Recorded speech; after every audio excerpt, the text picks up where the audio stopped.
going to stream as I do every single time with my last can of Dr. Pepper. Yeah. Yeah. Okay, so since this is going on YouTube, I have to do an intro. Hello! This is an intro with me, MrGablin, and the world's prettiest Murloc. We're going to be ranking, basically, mostly outlandish conspiracy theories, some sort of more mundane, and then the ones that are truly just absolute crackers. I was going to use the inside joke example, but I don't know if that's actually in the list. That's the sort of caveat of this, is I don't know what's on the list. Our Murloc friend has gathered them all, and he is going to send me the images as we go, and I'm going to add them to this lovely tier list that we have here, which starts with our S tier, truly bananas, and F tier of smooth brain. Smooth brain. I really struggled to put an F in this so I went with smooth brain because I think that works. Hey Shizukai, welcome to the Gablin Cave. Hope you enjoy the weird theories. And then obviously we got A, B, C, D, and E tiers. Okay, so Mr. Prettiest Murloc, would you like to start us off with the first theory and then send me the first image? Okay, so the first one is the real basic one. The moon landing was fake. The moon landing was an absolute classic. Do you know, I actually know someone who believes this. Well, they are... My dad's best friend believes this. He thinks it is all fake. I've never sat down and had a conversation with him because he's also a little bit racist, and there's a small part of me that's like, is he gonna make this racist? I don't know how you would manage that. That would be impressive to make the moon landing being fake. Well, I guess it counts if you count racism against Slavic people as racism, because that's kind of what it's about. Because the theory is that the US was losing the space race in every single measurable way. So they needed a win. So they couldn't actually get to the moon, so they just built a moon in Area 51 and recorded it there. I misunderstood you at first then and thought, when you said they built a moon, I was like, wow, that's impressive. Where is it? In the sky? I was being smooth brain at that point. Yeah, it is kind of a standard one. Yeah. And it's kind of dumb because there is a lot of proof that we did land on the moon, including you can shine lasers at the moon and get a reflection back because they put mirrors there to measure how far away it is. So yeah, we have been to the moon. We can't, we can't do that sort of thing. That's the main one I go to when people say it was fake. Is like, well, how did the mirrors that we use to bounce lasers off, how did they get there? Have you heard I don't have like specifics on this, you're the one that did the research, but have you heard the sort of alternate theory that we did land on the moon, but not when we said we did? So basically we claimed to have, we did the whole filming thing. So, we got Stanley Kubrick to come in and film it. I don't know why we got Stanley Kubrick. I don't know why that's part of the theory, but we got him to come in and film the fake moon landing and then landed several years later and just lied for just so that Russia didn't get there first, or China. I hadn't heard that, but that does not surprise me. Yeah. Okay, so I mean, I think it's pretty basic, but I wouldn't. Do you think moon landing is smooth brain? I mean, it's yeah. Yeah, you think it? I was gonna say E, but nah. I think no. You're right. It is pretty smooth brain to because it's not that crazy. It's been around for a while, and there are legit reasons to do it, but it is demonstrably false. Yeah. So I think it's just smoothed. Yeah, I think that's fair. Okay. Is there anything else you want to say about the moon landing? No, not really. It's been around forever. Everyone kind of knows the thing behind it. I think my favorite side of it is that some guy like got in Buzz Aldrin's. I think it was Buzz Aldrin. It might have been Lance Armstrong. I'm not sure. but they got in his face in a bar about how it was all fake and that he's like, a national traitor and all that stuff. And he just decked him. He didn't say anything. He just punched him, finished his drink, and left. Yeah, I would do the same. Which is almost as metal as when, and because it's my stream and I can mention who I want, when Sean Bean got into a bar fight, stitched himself up while finishing his pint, and then left.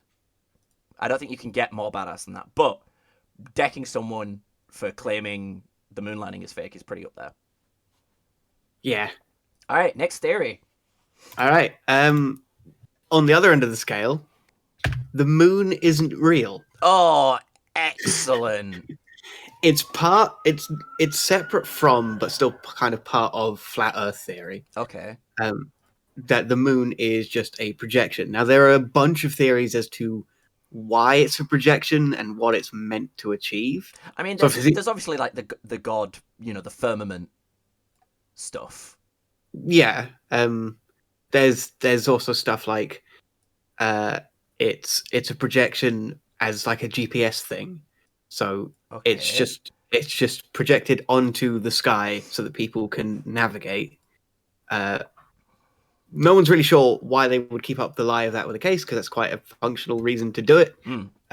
But every time you ask someone, it's like, that's exactly the question you should be asking, and not, no, that's the answer you should be giving, because if there's no reason to do it, why would anyone do it? Because it would be incredibly expensive.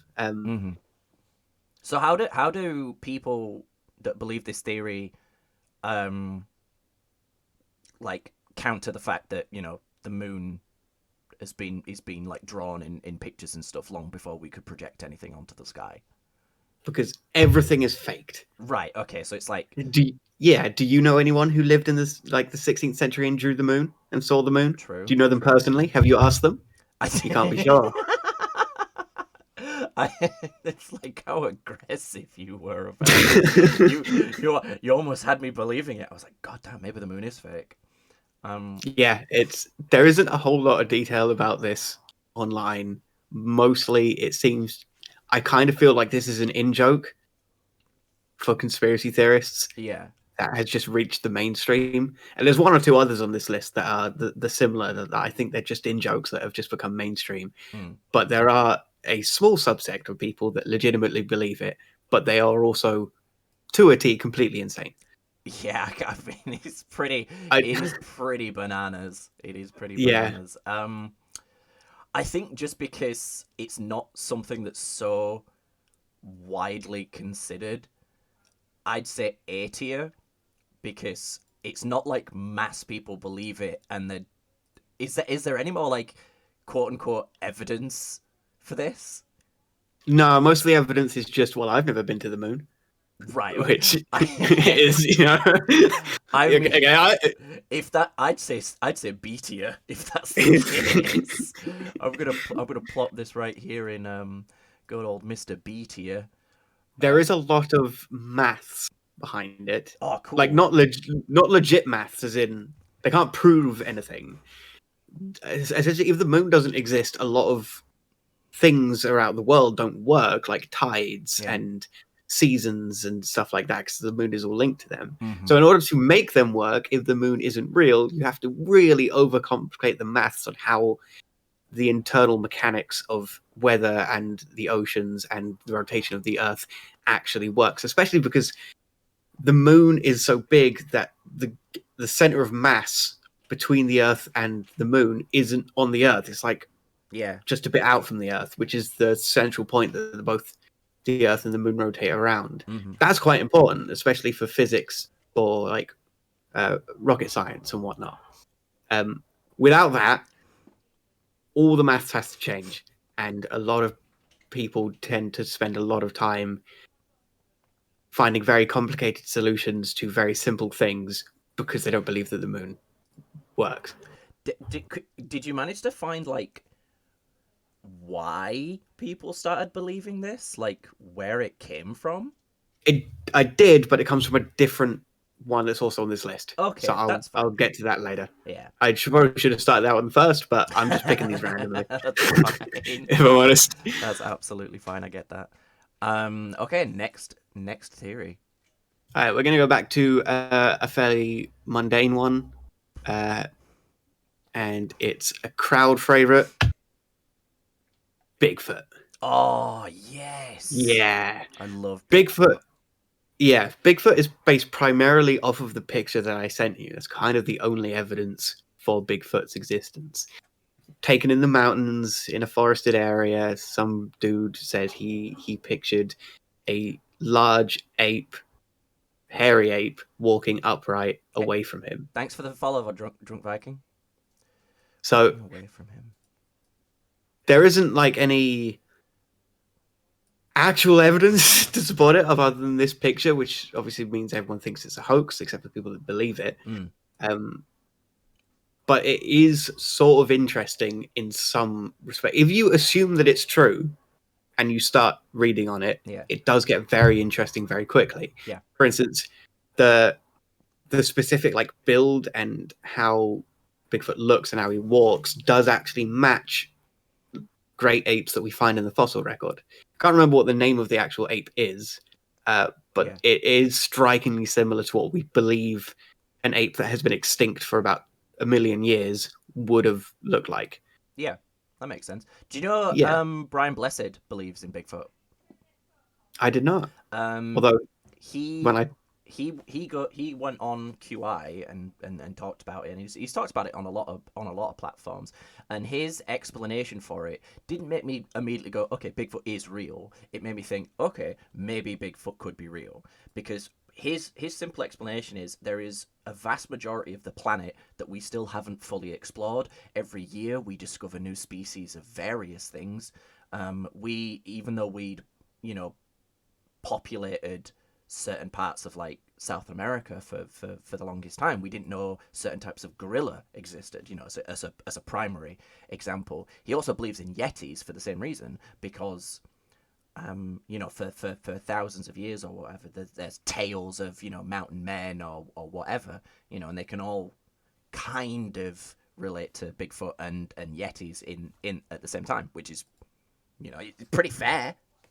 yeah, no, I understand the explanation. It's a fair explanation. The there is good reason not to believe that something of that size exists and hasn't been discovered yet. Again, maths. I'm not going to go through the actual um, equation because I don't understand it myself. Essentially, you can work out how many different species of megafauna can exist in any given environment based on how big the environment is, how much food there is, how much free energy in the environment there is to access. I'd never thought of that. Yeah, so we've according to the maths, we have discovered every currently alive megafauna that could reasonably exist on Earth, at least outside of the ocean. Inside the ocean, we are theoretically missing three or four. Like there could be three or four massive sea animals that we haven't discovered yet, like up to the size of a blue whale. Is that counting giant squids then, or are they Yeah, counted? that is. So so So it's so as in the giant squid could be one of those three, or is not counted in that three because we're fairly certain it exists. we know the giant squid exists. All right, we just never have we captured one alive. We've not captured one alive, but we have seen their bodies. All right, okay. We've only seen one or two complete bodies, but we know for certain that they exist. Man, I am very outdated. It was only like 2015 when we found the first complete adult that showed us that we were right that they could get to that size. That's awesome. Uh, um, but yeah, the blue whale, the giant squid, and there's another one that count as megafauna. But because of the size of the ocean, theoretically, there's enough room for three or four more different types of species of megafauna. Would it? Doesn't mean they actually exist. It just means that they could. Yeah. It's the great white megafauna. No, Oh wow. it's big, but it's not. Mega. Yeah, if it was on land, it would count. But because the ocean, you can get so much bigger because you don't have to hold your own weight. Yeah. It doesn't quite count. That makes sense. But yeah, mathematically, there isn't really enough room for anything else on Earth, on land specifically. Although we could be wrong, and there could be one at a very hard push, two that we just haven't discovered, which means there is room, but it's very unlikely because there just isn't enough free energy in the environment to support something of that size. I mean, that makes sense. I mean, man, this one's really hard. Because I don't think it's smooth brain. I don't think it's anywhere near smooth brain because I think as much as yes, there is like evidence against it, there's still like, we're constantly being surprised by nature and what it holds. Like obviously the whole like what the numbers like 100 different species of beetle every year or something. Obviously, beetles are a lot smaller than Bigfoot. But I also don't think it's truly bananas because, again, I don't think it's a wacky theory because it's based in real science of we don't know. We discover new species all the time. Species change, species evolve. Obviously, not rapidly, but I kind of want to put it smack dab in the middle at C because I don't think it's like really leaning towards either. Because I can imagine there are scientists like genuine clever people that aren't crazy that believe in Bigfoot, even with the maths. Yeah, it's one of those things. If Bigfoot is the only one, reasonably, yes, they could exist. But at this point, because it's generated so much interest, I think we would have at least found evidence of something of that size. Yeah. Do you I don't want to bring up other conspiracy theories in case they're on the list, but it was but there are some fun stories. I'll go in them after we've finished because then we can just shoot the S. Yeah. All right, next theory. Where did we put that one? Well, I said C, but do you disagree? Do you think D or B? No, I think C is fair. Cool. Then C for Bigfoot. This one is because one of my see it. This one is one of my personal favorites because I'd never heard of it before. Okay. And it didn't turn up at any of the lists that I read. I had to go to some very strange websites to find this one. I am gonna get a visit from the police inevitably. Ooh. The Concorde was originally designed as an intercontinental nuclear bomber. Wow, that's very specific. Yeah, right. The history on this one is really cool. So, at the end of the Cold War, before the Soviet Union collapsed, but when it was clear that before it was clear that the Soviet Union would collapse. So we're talking mid 1970s to mid 1980s. Mm-hmm. During that time, America did a bunch of stuff that the rest of NATO was kind of unsure about, especially the UK and France. Mm-hmm. And the discussion was had of what do we do if America goes off the deep end and we have to fight them instead? Right. Because America has all of our nuclear assets. It houses a lot of our strategic assets like bombers. We house a lot of theirs. If we went to war with them, we got the shit end of the stick because most of our gear is also designed and built in America. Yeah. What they really needed to sort of break any stalemate that would come up or give themselves an advantage would be an intercontinental hypersonic nuclear bomber that was capable of carrying nuclear warheads. But they couldn't openly design something like this because it would be America, obvious what they were doing. Yeah, and America would get pissed. It's like, bringing a knife to a pub. Just in case. Okay, that's pretty weird. It would damage relations. So they instead designed it as a passenger plane that they could quickly refit into a nuclear bomber if they needed to. That could also take off from most civilian air bases across Europe. So if their military bases got taken out, they'd still have options. Yeah. They designed it. It worked. When the Cold War ended and America calmed down a little bit because they didn't have that crazy person on the block making them crazy, they then had to sort of shutter the whole project discreetly. There was some discussion with it about whether or not the Concorde crash that actually ended the project was intentional or not. Right. if I were to believe this theory, I would say that it wasn't, and they just took advantage of it. But they needed a reason to shutter the project because it was incredibly expensive and no longer necessary. Yeah. But yeah, that's it. That's Concorde was originally a nuclear bomber. It's really, really cool. Do you know that is so believable and so I know. so surprising that it's not like a big thing, because it's not, governments do this kind of stuff all the time. They prepare for the worst, especially during wartime, and they have to look at all the options of, especially in the world wars. uh, Britain was severely weakened already, so America could just be like, "Cool, England's ours now." Yeah, You know, it's there's a legit concern there. Whether or not it's outlandish to believe it, it's sensible to say it's a possibility.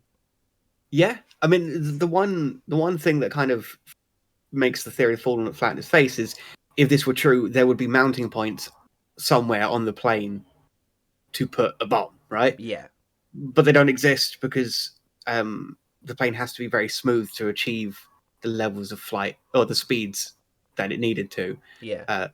But you could also argue that they probably had a plan on how to quickly build that and just attach it to it if necessary.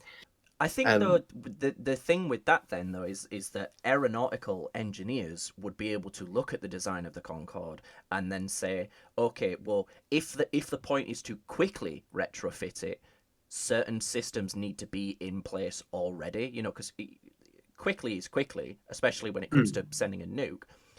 So the possibility of there being essentially a hangar in the bottom, or like doors, would either a section that is very clearly meant that you can rip out the bottom and then put in a door, systems inside, like certain types of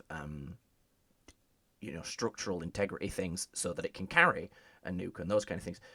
So I'd love to hear an aeronautical engineer look at the Concorde and give an estimate to how quickly he thinks you could retrofit the Concorde to carry a nuke. yeah, but it's still it's not a wild theory. No. It is pretty sound, which is crazy. Yeah. I think that makes me struggle with it more in terms of where to rank it. I think I want to rank it with B, just because of how not widely known it is. So it clearly there's a reason this theory hasn't hit the ground running.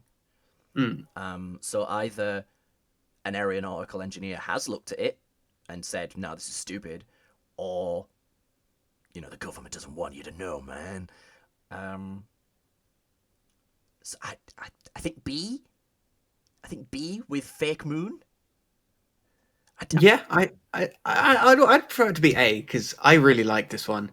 Well, A is for truly wacky theories, not just for Oh no, not true. Yeah, cool theories. C is where believable is, and then smooth brain is, this is just stupid. It's not wacky, like the moon landing, and then truly bananas is for the truly weird crap. yeah, So that's yeah. I think B would be alright for it then. pop you in B, Mr. Concorde. Because how many flights did Concorde do? Because we used Concorde, didn't we? Yeah, I'll Google it quickly. Because I think somewhere in my family is someone who rode a Concorde. I can't remember why. How many flights did Concorde make? Over 50,000. Yeah, I mean it was used. Mm. It's like the Lockheed U-2, the American spy plane. Even though it's crap, they still use it. Yeah, And obviously the Concorde wasn't crap, but you spend millions on a project, you're going to use it. Okay, next theory. we're gonna go back to a pretty mundane one. The Earth is flat. Oh, I was curious if you were gonna feature this one. I suppose I should have put this at the beginning, but we are deliberately trying to avoid anything that people could consider, triggering. So there's certain topics that we're just not going to broach. I hope people watching have the common sense to know what those topics are and why Yeah, we're not I going into think. them. But Yeah, Earth is flat is probably the most high profile conspiracy theory next to the moon landing is fake. yeah, it definitely. It's also where the moon is fake originally started from. Oh, is it? I didn't know that they Yeah, were. I didn't know that that's why. I thought we just like didn't believe the government. no, it's intertwined. So flat earthers believe the Earth is a flat. It's a disc. That's they account for gravity because the disc is moving through space, Mm. and it's the acceleration of the disc that is pushing us into the ground. Uh, Wait, so they don't believe that the disc is, what you would call horizontal. Obviously, in space, there's no such thing as horizontal. They think it's vertical, like a coin on its side, essentially. I no, they think it's just moving upwards in space. Right. Okay. Then that's what simulates gravity. But the sun and the moon are obviously big sticking points because they don't work if it's a flat plane.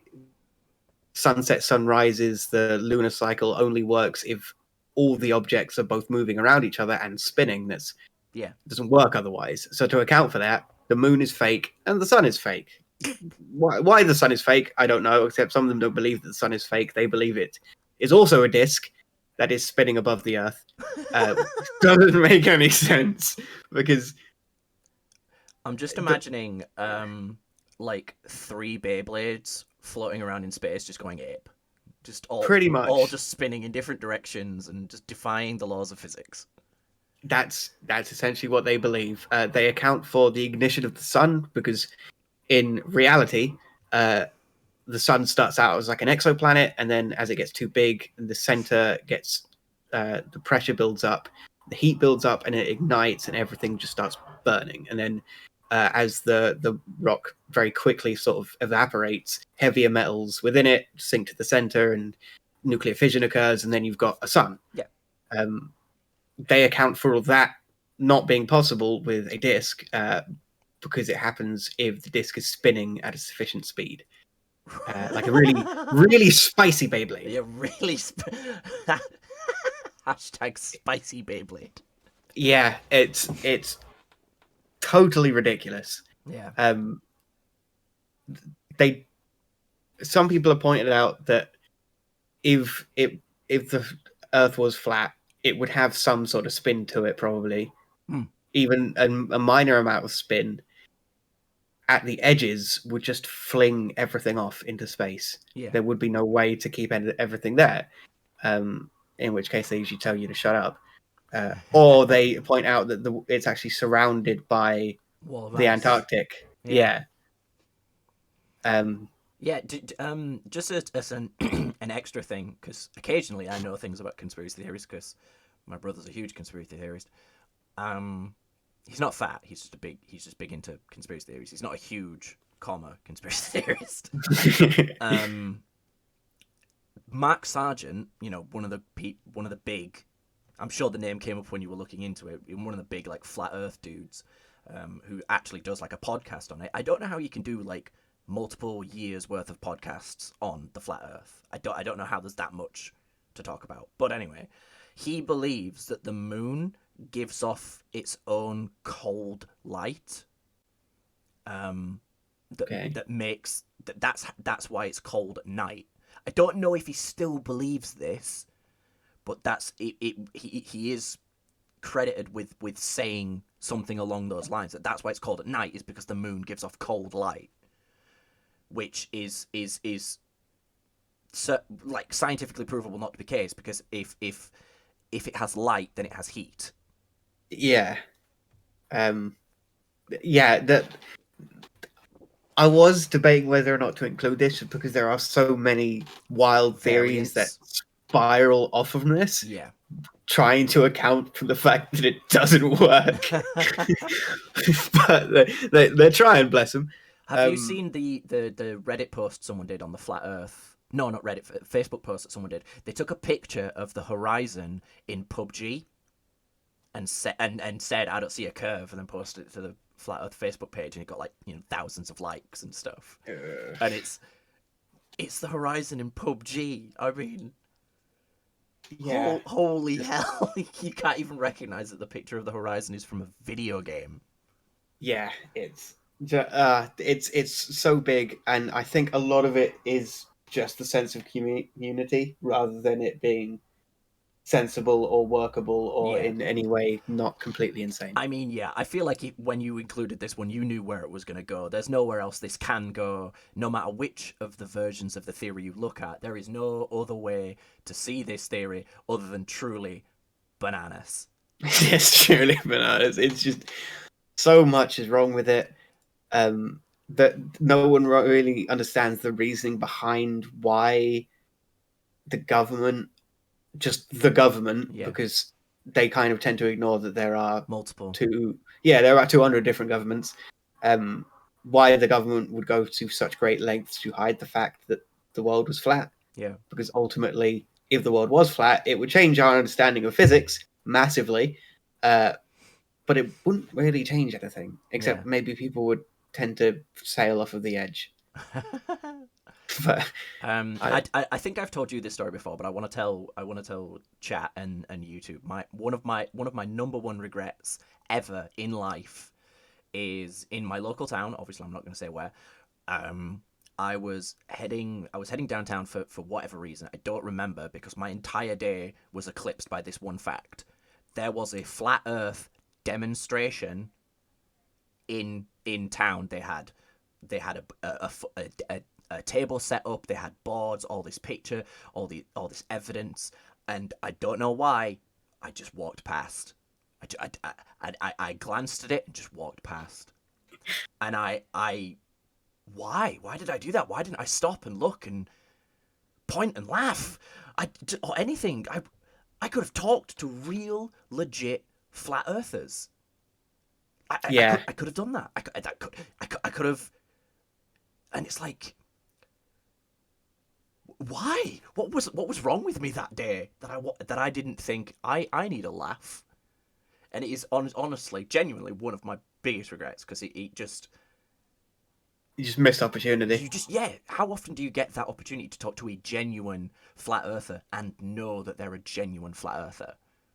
Because it's also a meme, so yeah, it breaks my heart every time I think about that. At least once a week, I think about that and go, shame. No. Yeah, exactly. I'm just deciding which one to do next. I think I'll go with this one because I this is another one that I really, really liked. Well, I don't want to use up all the ones I'm really excited about too early, you know. I'm going to be thinking about the Concorde one forever. I think. Yeah, I love the Concorde one. This is a good one too. The Cuban underwater structure is the city of Atlantis. So I'll give some context to this because not a lot of people have heard about. I think I watched a documentary on it in the middle of the night. Yeah. So in the early 2000s, off of the coast of Cuba, some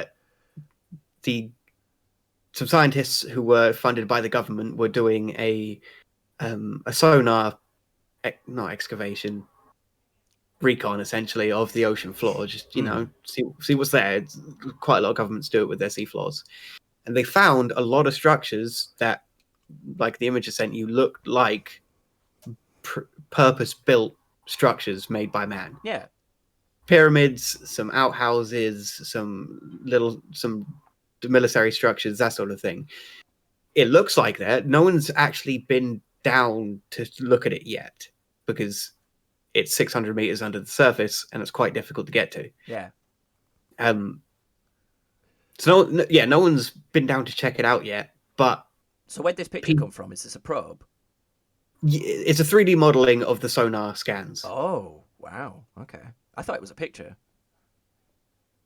No, I think it's like a heat map that's just been 3D rendered. That's really clever.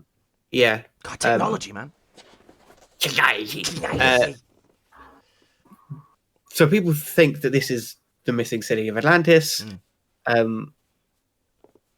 should probably just talk about Atlantis next and, include that because I did too much reading on Atlantis. It was really cool. But people theorize that this is the missing city of Atlantis, which is obviously the large technologically advanced civilization that was sunk under the sea. In many myths from many different societies have a similar story to this. It's usually a tale of hubris. Like the whole point is that they sank under essentially the weight of their own hubris. Yeah, essentially. Now, the sea floor where this is, geologists have theorized that in order for enough time to have passed for humans to have built something on it and then it for it to naturally have sunk under the waves, because there is no evidence of large tectonic movement or large floods from this time period. Yeah, there's no evidence of that. So in order for this to happen by abduction, this would have had to have been built 50,000 years ago. Right. Now, considering the pyramids were built 8,000 years ago, whoever would have built this would have been 30 to 40,000 years more advanced than any other civilization on Earth at the time. So why wouldn't there be evidence of them across the planet? Not so much, because the Egyptians could build stuff like this, and they didn't spread that far outside of Egypt, or at least not that far out of Mesopotamia. It's more of, in order to have gotten to this level, they would have had other technologies that we would be able to see somewhere in the region, because they would have invented the wheel, obviously, to move all this stuff. They would have invented like artisan crafts. They would have had specialized people, which means they would have needed a food surplus to feed people that weren't hunting or farming all the time. Yeah. Which means they would have had large tracts of farmland or hunting grounds or whatever that we would have found at least some evidence for. But we haven't, so we don't really know what's going on. But looking at the picture, to find like evidence of farmland deep under the ocean? That's another good point that people bring up. That it's unlikely that you would, because a lot of these technologies that would make this possible would not have been as permanent as this, because wooden wheels rot, farms get inundated and just drown away. Arrowheads and stuff like that wouldn't necessarily point to an advanced civilization, more just people were here. Yeah. So that's one of the counter arguments, is that there wouldn't be any evidence of this stuff that far from when it happened. Yeah. But just looking at the picture, you can see why people believe it. Oh, absolutely. Yeah, this is I mean, so if it's a heat map, we could determine if these structures are hollow, right? Not necessarily. Okay. I don't think so. Because I mean, obviously looking at the picture, this looks pretty believable, but a lot of it comes down to, for me initially, like before we actually go down there, is if the structures are hollow in any way. Because if they are hollow, then that's interesting. If they're not hollow, then it's not interesting. Yeah. So how big are these structures? Like the big pyramid in the center. Do we know how big that is? I don't know off the top of my head. Okay. I think scale is quite difficult to gauge when you're going that far down. Yeah. Because we don't have anything to reference it to.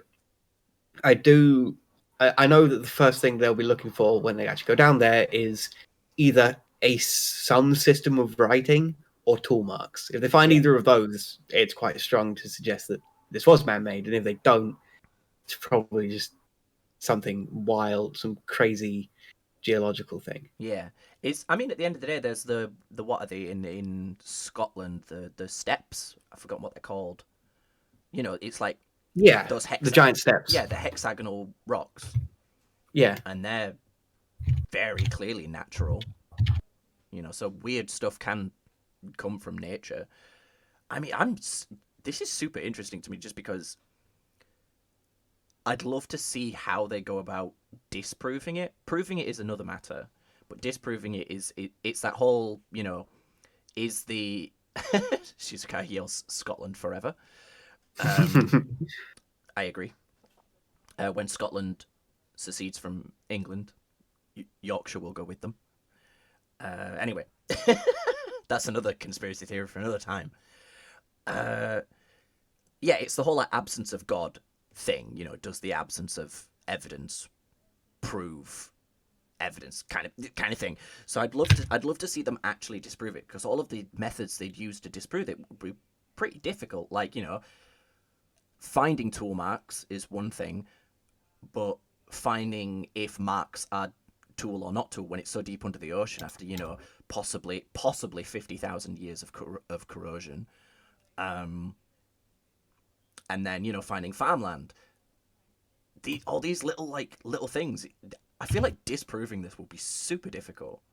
Yeah, it's probably going to be one of the things that sticks around for a while, just because. Until David Cameron gets in his submarine again. Yeah. And does a film about it. Maybe this one won't be crap. I didn't like Titanic. Did you not? Not really. Lucy watched it the other day while I was like asleep next to her on a morning. And it all just came flooding back. I was like, wow, I found this film really boring. Maybe if I watched it as an adult, I'd like it. Yeah. But anyway, okay, so I'm super on the fence with this one. I think I don't think it's. I think it, for me, it starts at C and then edges towards bananas. I don't think it's smooth brain, because I don't think it's. I don't know, actually. What do you think? I think it's a C or a B, just because it looks convincing and it is really interesting, and I do kind of appreciate it because it led me down the rabbit hole of Atlantis, which was just so fun to read about. Yeah, I need to rewatch the Atlantis movie, the Disney one. Such a good movie. I don't think I've ever actually watched it all the way through. No, No, it's okay. I don't remember it. So I was Emperor's New Groove kind of guy. Ah, yeah, Absolutely. that's also a really good film. God, there's so many tangents. Yeah. I think just because of how much myth and legend there is around Atlantis, I'm gonna put it C with Bigfoot, because in the same way as Bigfoot, it's like the absence of evidence doesn't prove that there is no evidence, and we have these mythical tales, so there must have been because all like. What is it like? All myth starts from a grain of truth. I can't remember who said that, but someone said it. So clearly there was a city, or at least a town, that we're like, yeah, that was really cool, and then it disappeared, and we're like, oh, it sank under the ocean, or some weird crap like that. So I think C. I think C's. C's fair. I do have some sort of very old theory stuff. It isn't really conspiracy stuff, but it's more like theories about where certain stuff comes from.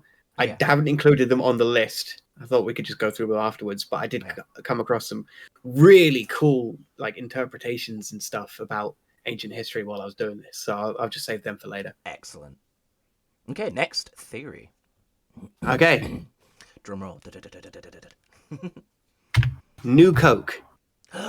Ooh. So the theory about New Coke.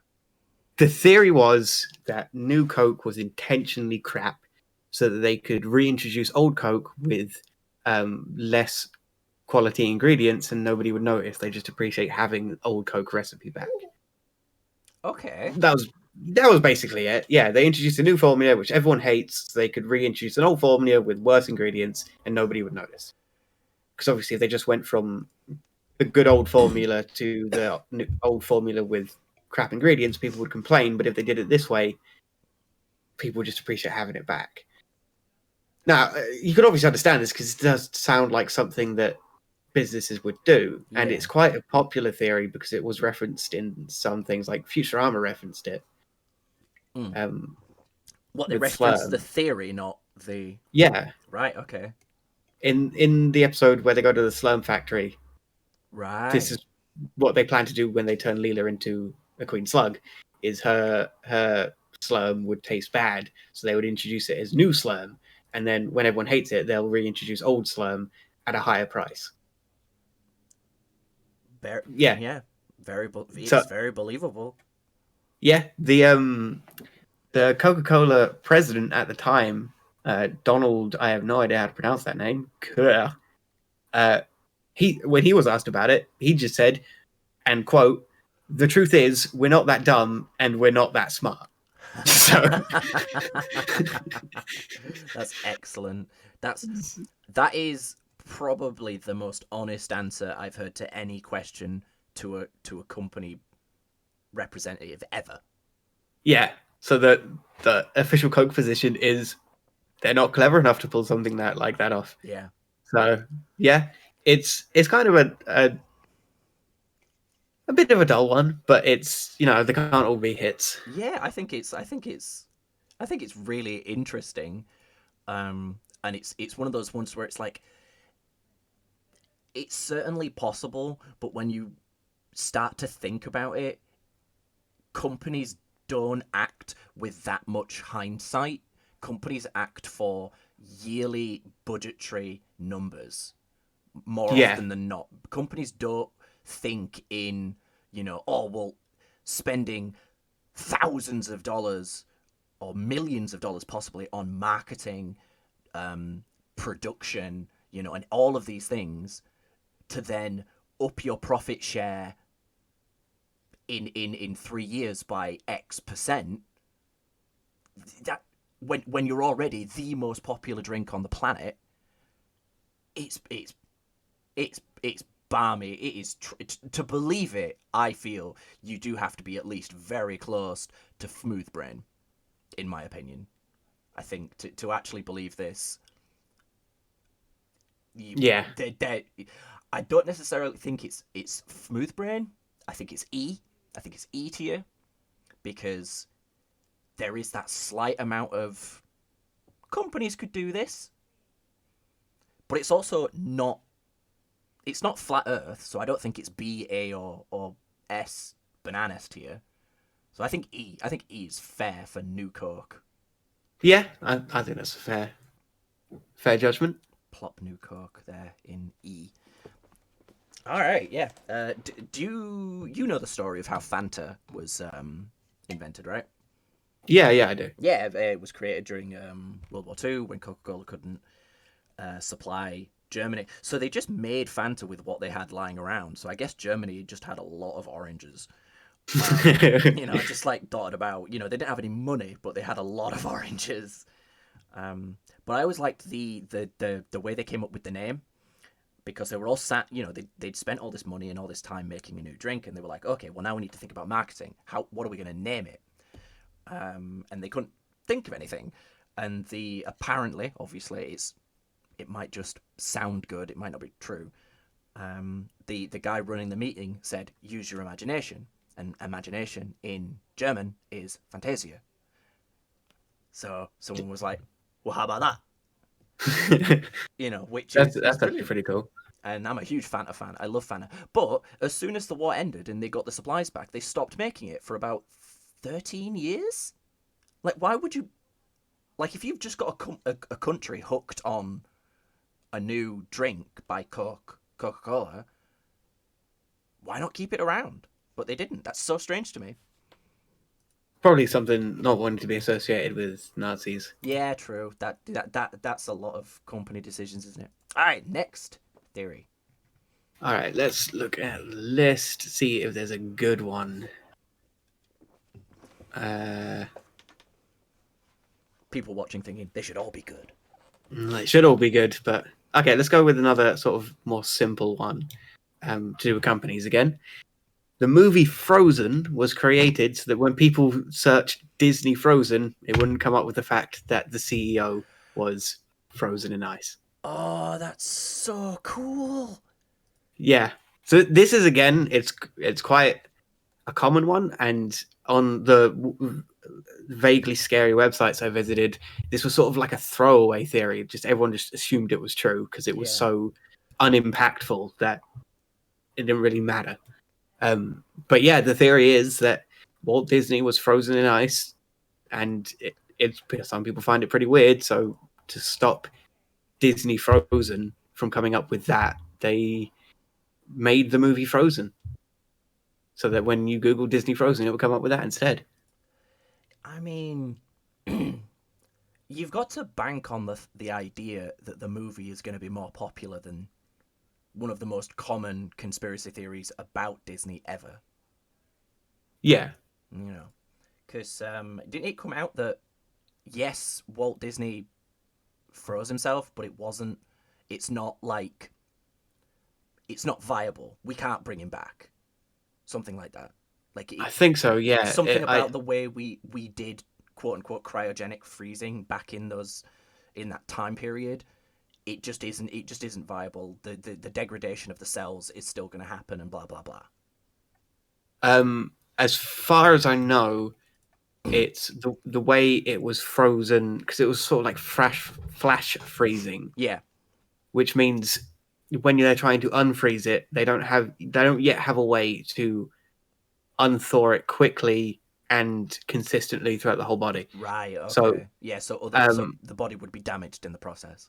yeah, exactly. So the ice flakes essentially in your bloodstream or in your muscles would shred the muscles and the nerves and all as they started moving around the body when it starts to heat up a bit. There's no way they can really stop that at the moment. Yeah, you'd have. Yeah, because you couldn't start internally. It would have to all be done at the same time.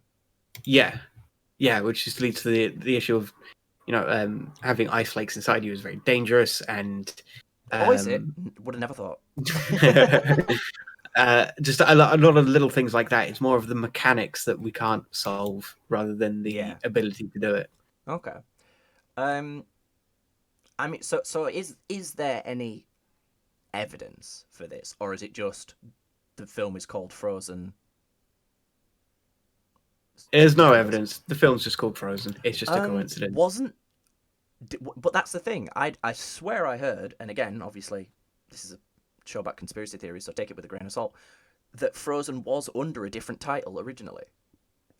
Yeah, it was, but that isn't uncommon. But yeah, it's the project. Most, They like the project name. yeah, most projects have like a project name, and especially with a company with as wide as reach as Disney, the Mm, actual name itself will probably be decided by committee over several months. yeah, I think that's where it it sort of heads towards bananas territory for me. Is I don't think Disney would care because Disney, at least in certain aspects, has demonstrated that they do truly believe that any publicity is good publicity. So Yeah, I don't think they would care that people, because as long as they're Googling Disney, what does it matter? Because, you Google Walt Disney and then you go, oh, wasn't Disney great in the old days? Oh, I should rewatch Jungle Book. And then you go on to Disney Plus and renew your subscription. You know what I mean? I think yeah. it's. I don't think it's like. I think it's almost like the exact opposite of New Coke in that sense. Because I think New Coke is that sort of smooth brain kind of thing. I think this is pretty out there. I'm saying my initial bid as A for this. I think this is pretty crazy. I think it's pretty reasonable. You think? I don't. I don't think it would the reason why they made Frozen. That I disagree with. They Yeah. wouldn't have Just put. why they They wouldn't. named it Frozen.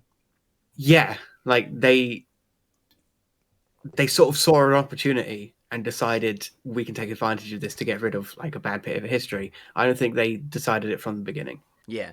I think the thing that would need to be done about this is to look up and I don't know if Google keeps these records or Ask Jeeves or whatever search engines, Yahoo, you go through all of them. If before, Frozen was announced or even started, how often people were Googling Disney Frozen. And then, how often it would then lead to Walt Disney being Frozen. I'd want to see those numbers, because if the numbers were like astronomical, then you'd think, okay, maybe there's something there. But if the Yeah. because like how often does that need to be searched a day for Disney to care? You know what I mean? That's where I'm curious. So I think we could compromise on like a B. Yeah. B seems fair. You know, same with Concord and the moon not being real. Okay, cool. Next theory. Um, let's go something a bit more off the wall. Excellent. Everyone's favorite: birds aren't real. Oh, I'm so Now, excited. there, the actual story behind this is quite disappointing, but the where it went after that is really fun.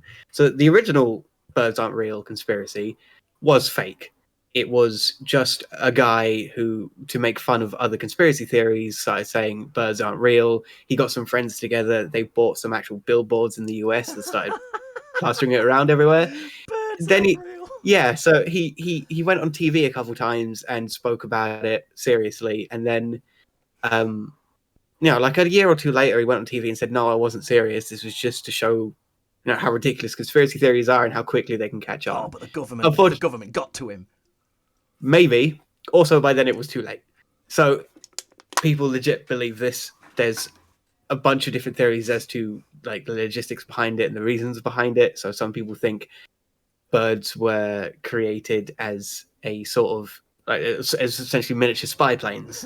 Yeah, and they've got a they've got cameras and microphones, and they just follow people around and do stuff like that.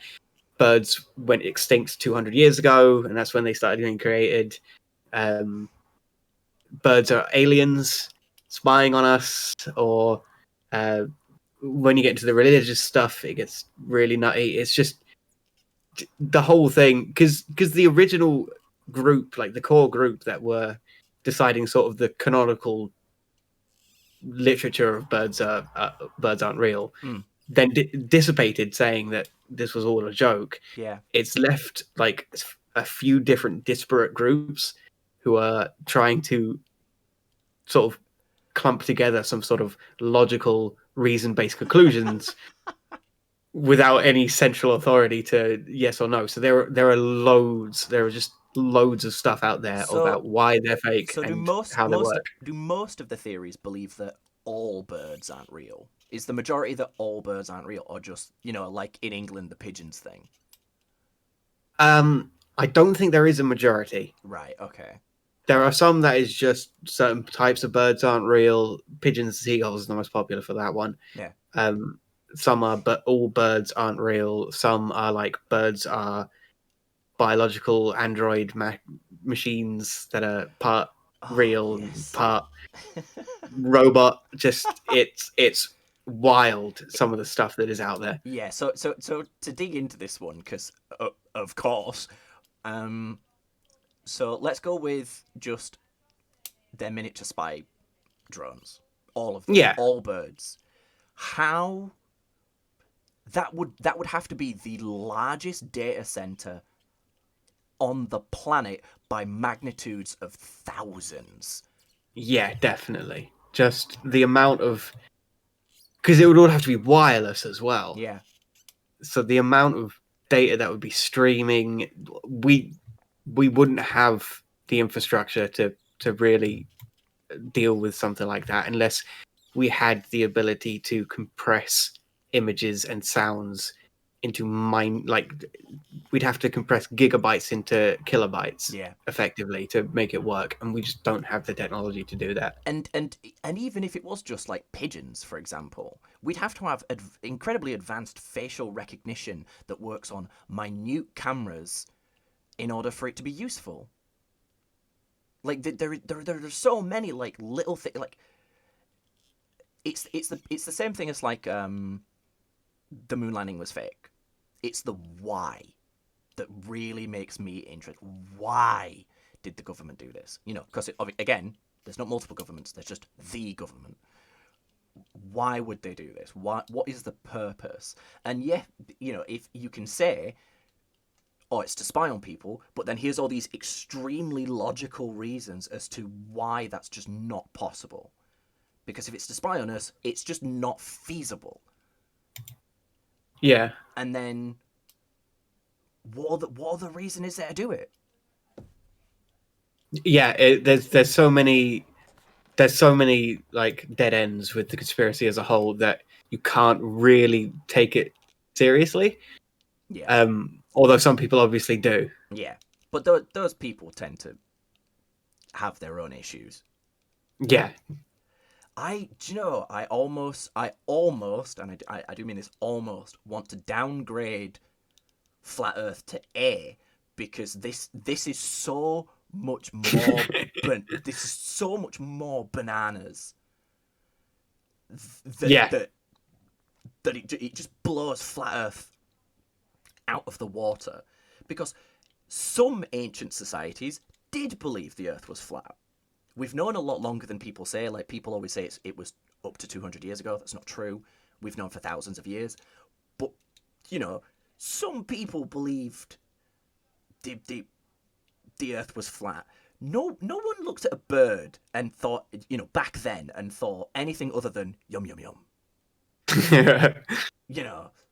So Yeah, it's absolutely bananas. Just I can't really talk in a lot of detail about it, mostly because no one else can either. It seems to be something that only people who have legitimate issues truly believe.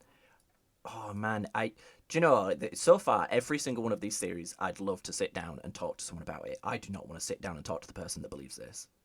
No. I used this conspiracy theorist as a joke when my brother was doubting everything to do with COVID. I used it as a joke around him. That, this conspiracy theorist theory, if you are near a recording device when you openly admit that you believe this theory is true, a black van will show up at your house and you will be gone the next day. That's how because the government, quote unquote, thinks, no, this person is way too weird. We can't have them making us look bad. So Yeah. they just get rid of them. So at the very least, I'm gonna move birds ahead of Flat Earth, so it's as close to the word truly bananas as I can make it.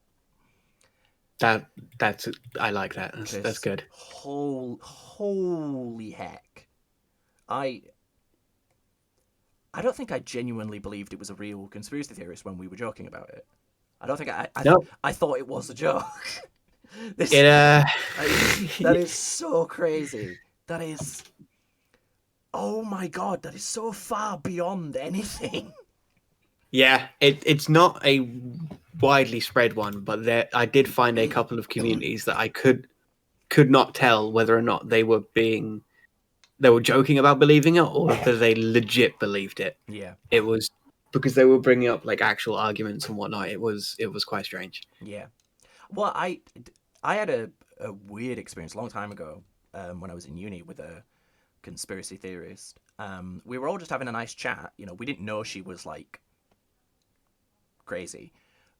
She isn't. She's a lovely person. She's had a kid. It's great. Anyway, we were all sat having a drink, and I don't know what led to this conversation, but she just said out loud, "I don't believe in evolution," and everyone stopped talking, and the whole conversation then moved to, okay, go on. Because look, if you don't believe in evolution, that's fine. If you have religious reasons for it, or if you have it's more that it's not necessarily that you don't believe in evolution. It's that you don't believe in Darwin's theory of evolution. You believe evolution happens in different ways. That's totally fine. But she was one of those people that was like, I don't believe it happened, and she used the stereotype. What, we all came from monkeys? And I was just like, what? And then she said my favourite thing any conspiracy theorist that I've spoken to has ever said. Actually, no, that's not true. My favourite thing anyone has ever said is that broccoli cures cancer. and they screamed that at me to my face. That's my favorite thing they've Okay. ever said. But she said there has to be some kind of missing link. And I thought, Ah, yeah, that's what we call it. And it just, oh, it was so bleh. I don't know, just something about it was so weird. All right, yeah. moving on. Next theory. Moving. Next theory, right. Let's find another. I'm just remembering the batteries in the pigeons thing now.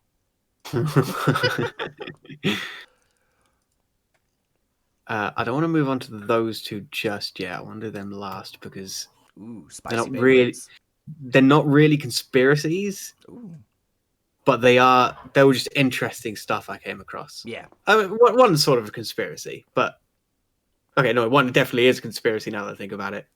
But I'll do that one. I like how you're like, it's not a conspiracy because it's real. Right. The universe is a simulation. Oh, fantastic. The evidence for this comes from a couple theories and a couple observations. So the observations is things like how actual video games and simulations work that we know of. So in games you have like render distances, which we technically have in real life. Yeah, yeah. We also have stuff like when you zoom in on a texture really, really closely in a video game, it starts to blur and get messed up, which is Yeah. exactly what we see when we zoom in too far in real life as well. Mm-hmm. There's one of the main arguments for it is the universe has been around for a long time. Yeah. We are this advanced. We aren't the first planet or area to have reached the point where we could have enough time to reach this level of advancement. Yeah. So there should, there realistically should be other aliens out there that are at least as advanced as us. Yeah. And it would only take about 1 million years head start on us for them to colonize the whole universe. Right. So we should realistically be seeing things, but we aren't. The Fermi paradox. There's been, we should see aliens. Why don't we? And one of the solutions to it is because we're not supposed to. We're not supposed to. This is a simulation because either ourselves or another alien species already reached sufficient advancement to the point where they just created their own universe because the limitations of the actual universe were boring to them. Yeah. And that makes quite a lot of sense because we don't know if we can break the speed of light, and if we can't, the sort of Star Wars-esque massive colonization of the universe probably isn't going to happen. Yeah. So you would have, and especially if like the planet that originally did this or created the simulation, if it was of sufficient size, then its gravity would be too high for to achieve escape velocity easily. Yeah. So they would just be trapped on a planet, being able to view the universe but not participate in it. That's pretty depressing. Yeah. And if you got to the point where you could simulate your own universe, hell fucking yeah, you would do that. Absolutely. Because it's the only way you're ever going to experience a lot of it. Mm-hmm. So if they got to that point where they're sufficiently advanced to simulate their own universe, they probably would. Especially because at that point, they probably wouldn't have to worry about anything. Resources would probably be renewable and consistent. Same with food. Everything would be provided for them. They wouldn't really need to work all that much. So for leisure, they would. What do you do? Eventually, someone's going to create their own universe because they've got infinite time to do it in. Yeah. And if they have done that, statistically speaking, it's quite likely that we're in it. Because there are only so many realities, and if every reality has its own equal chance of us being in it, there's equal chance that we're in a real universe or we're in a simulated universe. And there's This is a proper spiral. Yeah, it's the video I watched to understand. I still don't understand the subject, so inevitably when it goes on YouTube, someone's going to go, "Actually, you're wrong." And yes, I am wrong, because I watched 3 or 4 videos explaining the subject, and I didn't understand any of them. Yeah. So it's a legit theory, and there is real evidence to support it. The problem is, it doesn't matter. Yeah, it's all theoretical evidence. Yeah, but even if it is true, it doesn't matter because it doesn't change anything. Yeah, because we still live and breathe and feel, and Yeah, oh man, the difficulty with this theory for me is more around the culture that believes it, because and I could be, obviously this isn't a new theory. This theory has existed since solipsism. The ability to think of oneself and beyond. It's existed long before technology, yeah, but 95% of the people that believe this theory, 95% of them, and I'm confident in that, I'd even say maybe 99%, believe it because they saw The Matrix.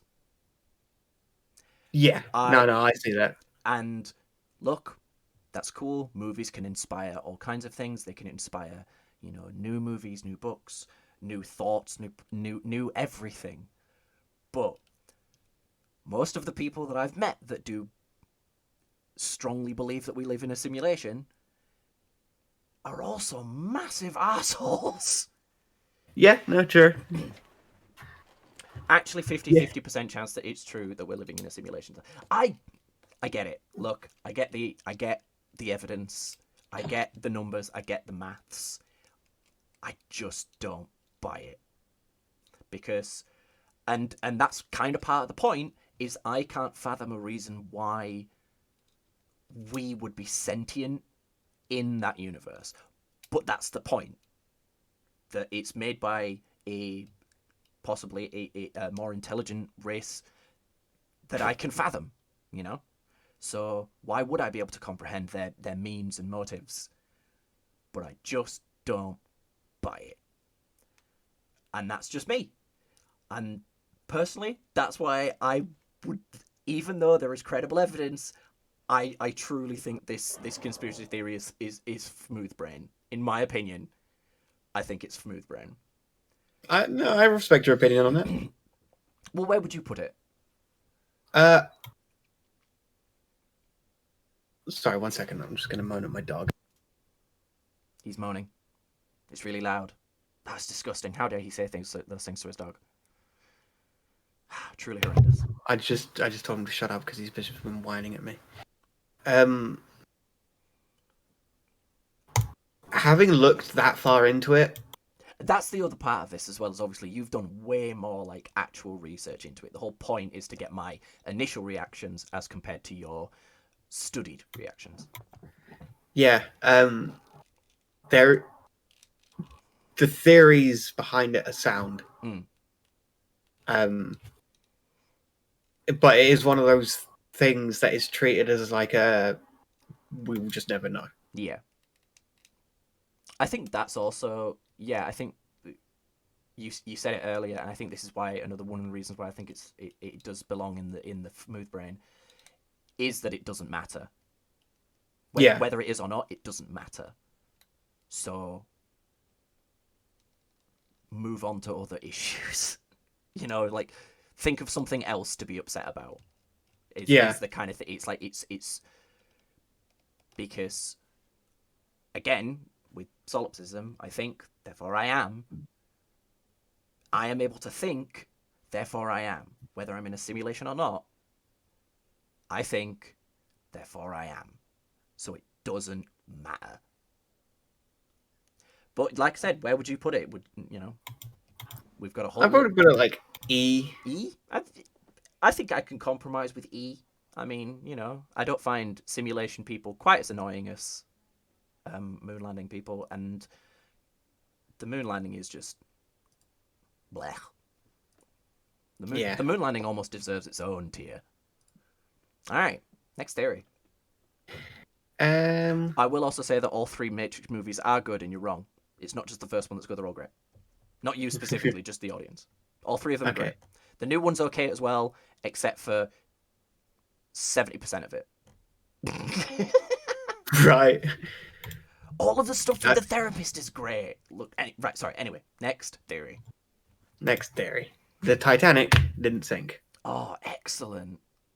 So to I'm gonna include a second one on this Okay. afterwards, just because An addendum. I I came across two quite good ones. I couldn't decide which one to put in, but I guess we'll just do both because fucking why not? Yeah. Uh, this one is a ship did sink, but it Okay. wasn't the Titanic. Okay. The Titanic had a sister ship.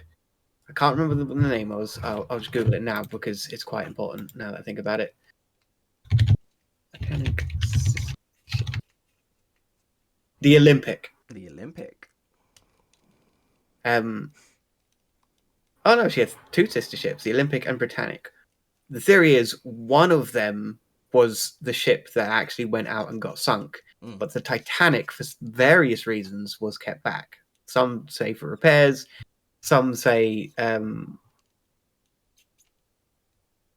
because of some wild stuff to do with spies. I didn't really understand the story when I read it. It didn't make much sense. Mm. But the basic theory is that the Titanic didn't sink and lived through her service life for another 30 years. It was either the Olympic or the Britannic that actually went out and got sunk. Okay. It's a fairly simple one. Yeah. Again, it doesn't really matter. A ship sunk, lots of people died. The name of the ship isn't really important. Yeah. So what's the why? Do we know a why? Um, As in why this was covered up? If true. I'm just going to look it back up because my memory isn't that great. And I forgot to write notes on this one. That's fine.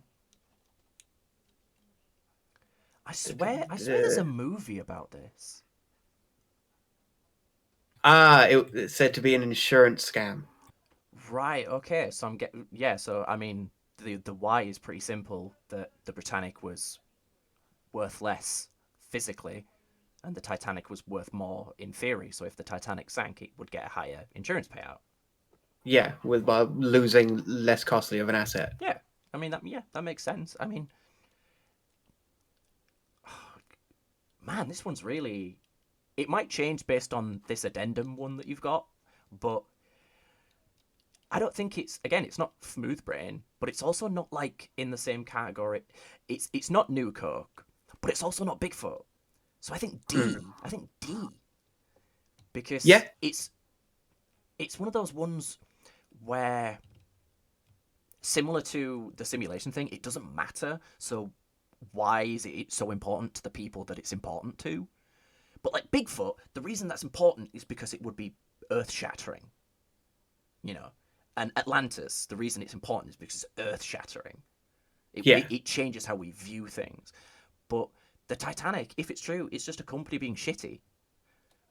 But it's also not as bizarre as New Coke. So I think D's pretty fair. Okay. Well, the addendum, which was the other interesting one I came across, was Okay. that the Titanic did sink. So it's a different theory. The Titanic was sunk by a solar flare. So in the year that this happened, we know that there was quite a lot of solar flare activity. And when solar flares happen, they're like volcanoes. There's usually quite a lot of activity before a big one happens, and then it calms down for a little bit. Mm. So there is some evidence to suggest that a large solar flare did happen during that year. Obviously, we wouldn't really know if it did because we weren't looking for them back then. And it's not something that sort of lingers. Mm-hmm. But if a large solar flare did happen, it would affect things like the ship's onboard radar and the communication things. And two of the big unanswered questions of the Titanic was, why didn't they see the iceberg and why didn't they call for help? They did call for help. Yeah, but oh yeah, they did. Funnily enough, I actually went to, when I went on my holiday, I went to the Liverpool Museum, like nautical museum, and they had this whole area in Titanic. But the thing is they called for help too late. Is the problem? They called for help essentially during during the sink. So when the ship was already like, this is definitely going to go down, because it was 20 minutes after hitting the iceberg that they noticed anything was wrong. And that's balmy to me. They hit an iceberg, and, dozens of people in the lower decks were dying and drowning, and everyone at the top somehow didn't know about it. That's really bizarre to me. But then, because if they'd called for help as soon as they'd hit the iceberg, the ship that was nearby would have arrived in time. Because it took 4 hours to sink. 4 hours from impact to snapping in half. And obviously the movie makes you think it happened all in, like, no time at all. Yeah. 4 hours. But yeah, if they'd called straight away, they would have... But, actually, that works with the solar flare argument. They didn't call for help straight away because they couldn't. Yeah, exactly. Oh my god!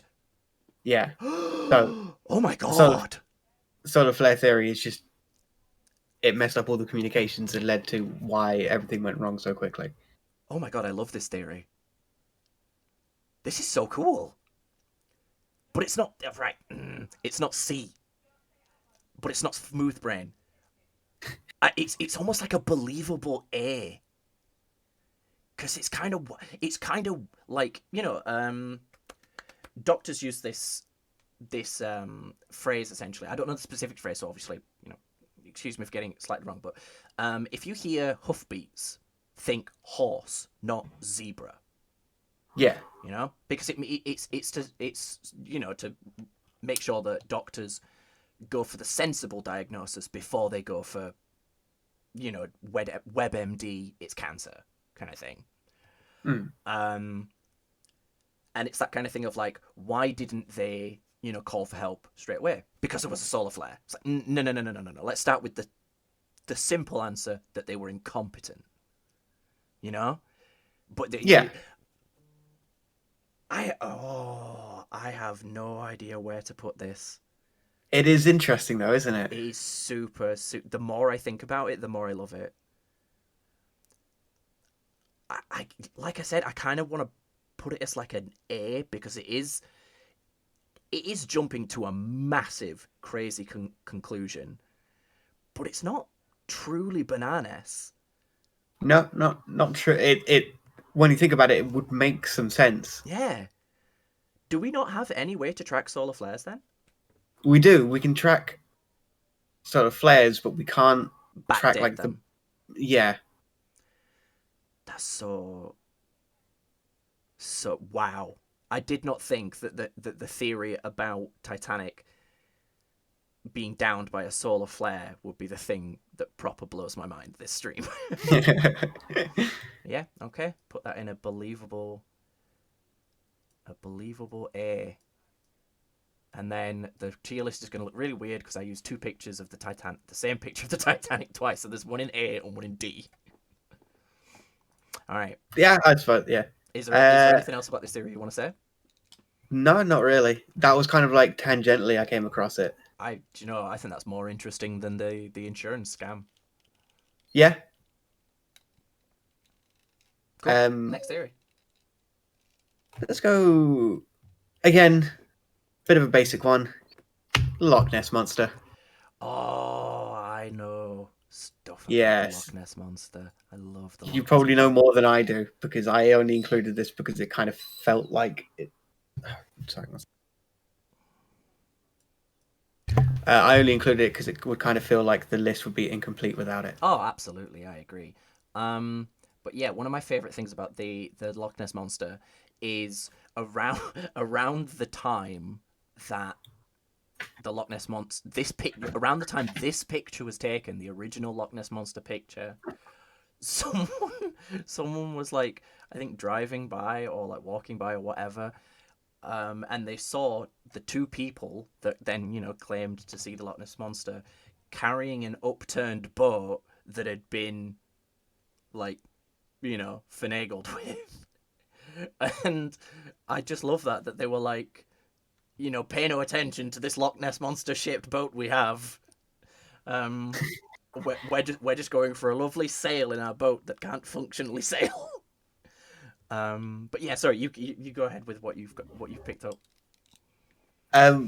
No, I didn't really have much for this because it is.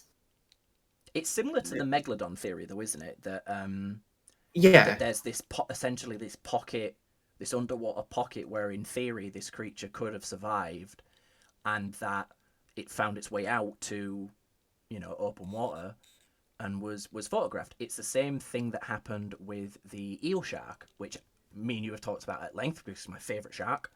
It's my favorite thing. This deep sea creature made it to the surface and then promptly died. So yes, it might have existed, but it's definitely not there anymore. yes, yeah. So theories vary on what actually it was. Most of them think it's some sort of Liplorodon type dinosaur. Yeah. Oh, dude, the Liplorodon episode of Walking with so good, Dinosaurs. Oh, so good. there's a Liplorodon in Prehistoric Earth, and I'm so excited to watch that episode. Nice. Yeah, because I was disappointed how short Walking with Dinosaurs was. Same. I assumed that each episode was like an hour because I remember it being like as a kid. They were like 40 minutes, 45 minutes, something like that. I think they were less than that. They were like half an hour, weren't they? Oh god, that makes me so sad. We planned like a whole day, and it took us like 4 hours. Yeah. Yeah, we were just like, oh well, okay. Anyway, Yeah. So right. Yeah, so the base theory is it's a long lost dinosaur that managed to survive and plopped up in Loch Ness for some reasons. There are quite a lot of holes with this theory. For one, Loch Ness is not attached to the ocean. Mm-hmm. Yeah, they've mapped it. There isn't. Yeah, there's not some secret cave or anything. They've swum around enough times that if there was something quite large and weird hanging around there, they would have found it by now. Yeah. It was probably either a hoax or just a lighting trick. Yeah. I think that's the thing, is like the science, the quote unquote science behind the theory is sound if there was underwater cavern. Yeah. But also something like Liplorodons, we at least theorize, didn't they weren't water breathers. They needed air, so this thing would have had to come up for air regularly. So that would mean either that there's air in this underwater cavern that it can access, or that it would have come up regularly and we would have seen it more often. And also, if this thing was real and could only survive at certain depths and then came up sort of by accident, because it could breathe underwater, but it came up by accident and then promptly died because there was not enough food or the water pressure wasn't right, blah, blah, blah, we'd find its corpse. Yeah. That's the big thing about the Loch Ness, is there would be a corpse. Quite a big one too. Yeah, like Bigfoot, you can kind of that if that picture is real of Bigfoot and then it died, it's very, very easy to imagine that we would never find it, because we have enough trouble finding human corpses when we know they've been murdered. So finding a roughly human-sized corpse in the frickin' jungle, unlikely. Finding the corpse of a Liplorodon, which we've done multiple times, and rather than having to dig for it, we just have to look underwater. We'd have found it. As much as, yes, the Megalodon theory is pretty, there's reasonable scientific possibility that there's just no possibility of Loch Ness. As much as, the culture of Nessie and all of that is great, Nessie ain't real. Nah. And if she was, what did the Scots do with her corpse and why? Dun, dun, dun. Damn deep state Scots. The Scots are the original mermaids. That's what we found out. So I think this can very easily go into Smooth Brain. Yeah. Because there's just so many reasons as to why it's not real, but it's also not that interesting a theory. It's not flat Earth. It's not birds aren't real. It's just A monster lived in this lock. You know. Other than that, woo. Also, again, all of this is like massively misremembered. But as far as I'm aware, the people that like, you know, showed this picture like owned an inn next to the lock. You know, they'd had a financial reason to get people to start coming to Loch Ness. Yeah. So there's also that.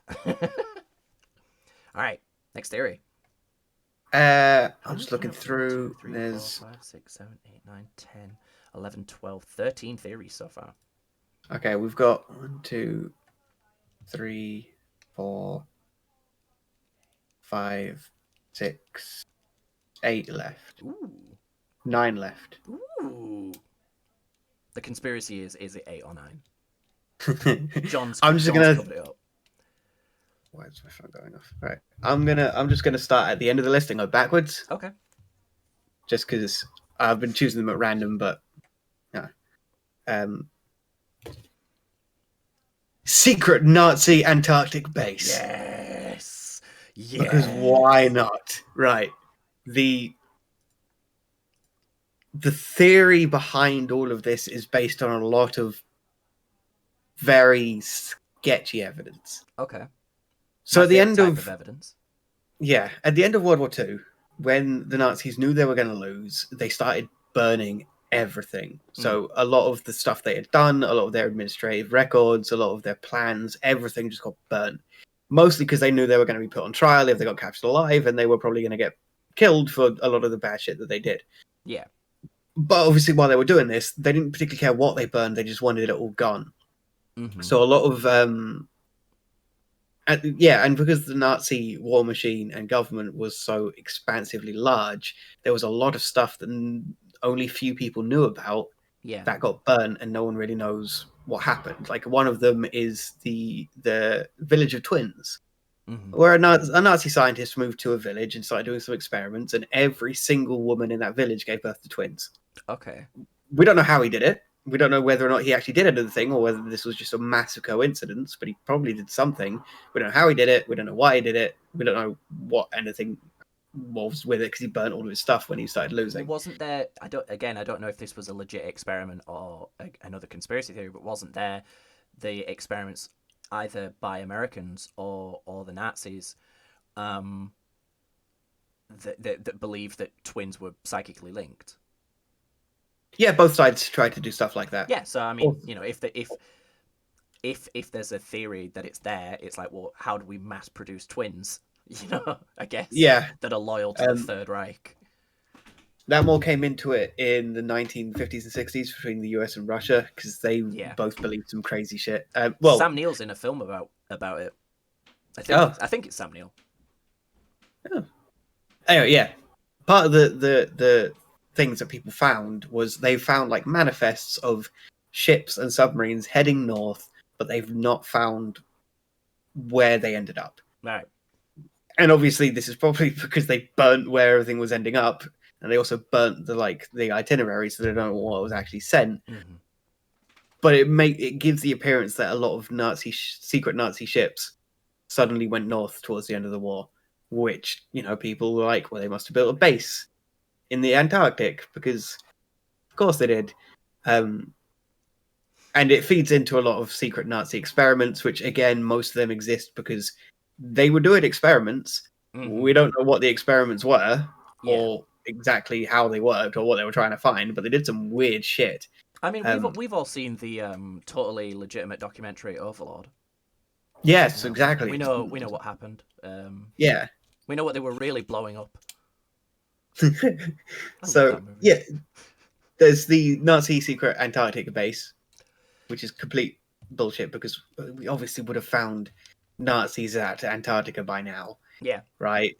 We just would have. And the Nazi moon base, which is just... I thought that was even too much even for this. Yeah, looking at it's pretty crazy. Yeah, we used German scientists to reach the moon. I don't argue with that.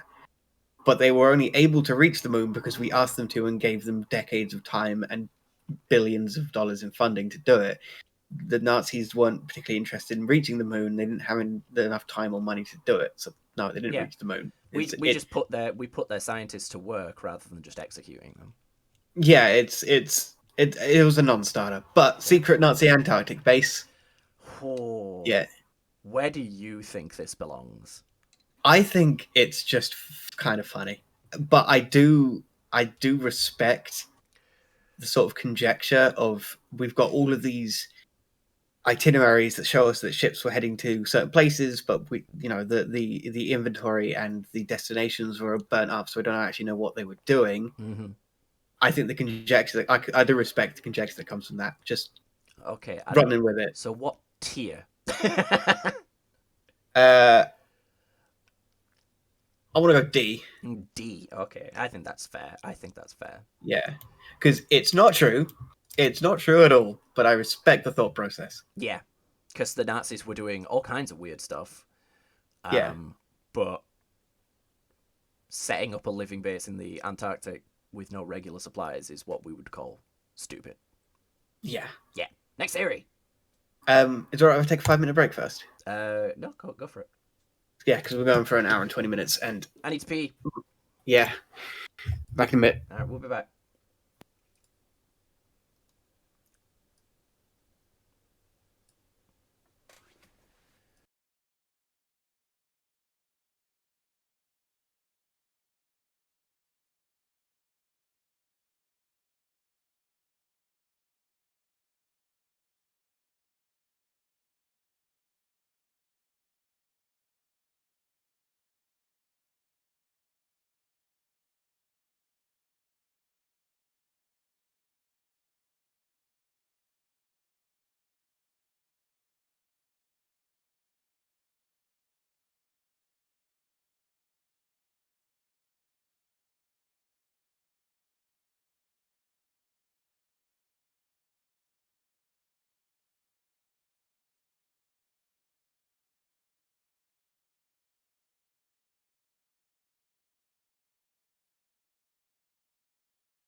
I'm back.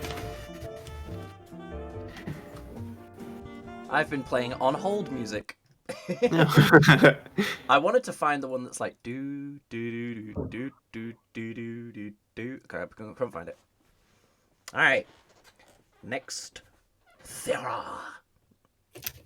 This one's a bit out there. As it should. Prince Charles is a vampire. Fantastic. I don't really understand this one myself, if I'm being entirely honest. Okay. Basically, he's old. And he seems to be, lifelessly old. Yeah. You never seen him look in a mirror. I don't believe he's ever crossed the Thames. It's just out there. I couldn't find a lot of detail on it. Mostly because I think people that genuinely believe this know that they're a bit iff, and I couldn't find any dedicated message boards about it, which I did find for most of the other ones. Right. Okay. Yeah, it's just he dresses like a vampire as well. That's like that vampires have a sodding dress code. Yeah, it's strange. Yeah. There's obviously the tasteless ones that I'm not going to go into. Yeah. They're a bit dodge, but yeah, he's. I almost want to put it in C just to confuse people. I mean, I feel like he's easily a truly bananas one. Yeah. Where does that come from? Other than, I'd love to hear someone that believes this theory but is also a fan of the royals. Yeah, because I can't imagine this is particularly loyalist thought process. Oh, I forgot to grab my drink. I'm just gonna grab some water. Just a second. Okay.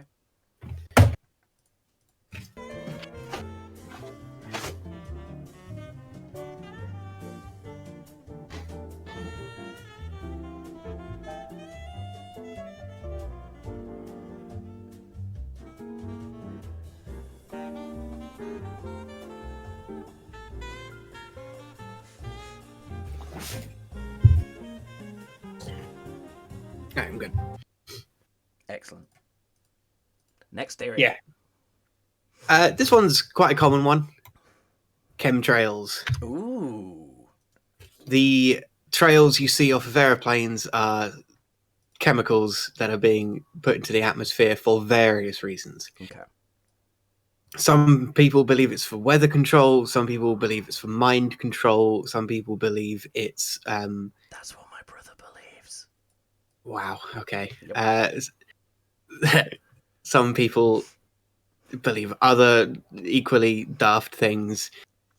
Essentially, the real reason behind it is because atmosphere, moving a large amount of metal through very thin atmosphere, makes the atmosphere heat up quite a lot around where the metal and the air meet, which means all the moisture in it instantly vaporizes because there's not a lot of pressure, so it vaporizes at a much lower temperature. I didn't know that. I thought it was from the engines. No, well, the engines don't... If it was from the engines, we'd also see chemtrails at ground level when they're taking off. It's just never something I really thought much about. Yeah, it's the same thing happens underwater. Nuclear submarines, if you've ever seen a picture of them, the turbine is always covered up. Yeah.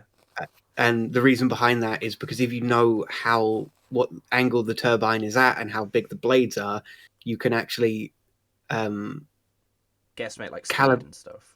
Yeah, calibrate your radar to look for the specific signature that it would give off. Oh, okay. Yeah, because it's the same sort of theory. It gives off I can't remember what it's called. Essentially, it boils the water around the turbine because the water's at such high temperature that any agitation with it would cause it to boil off. And by looking for specific, a specific wake, you could tell Yeah. which nuclear submarine you're looking at. The same thing happens at very low temperature, because it's much easier to make things boil at low temperature through agitation. So it's just agitating the air while it moves through it creates this vapor trail because of the moisture in the air boiling off. But some people believe it's for weather control, so that it's chemicals being released to induce rain or induce droughts or whatever.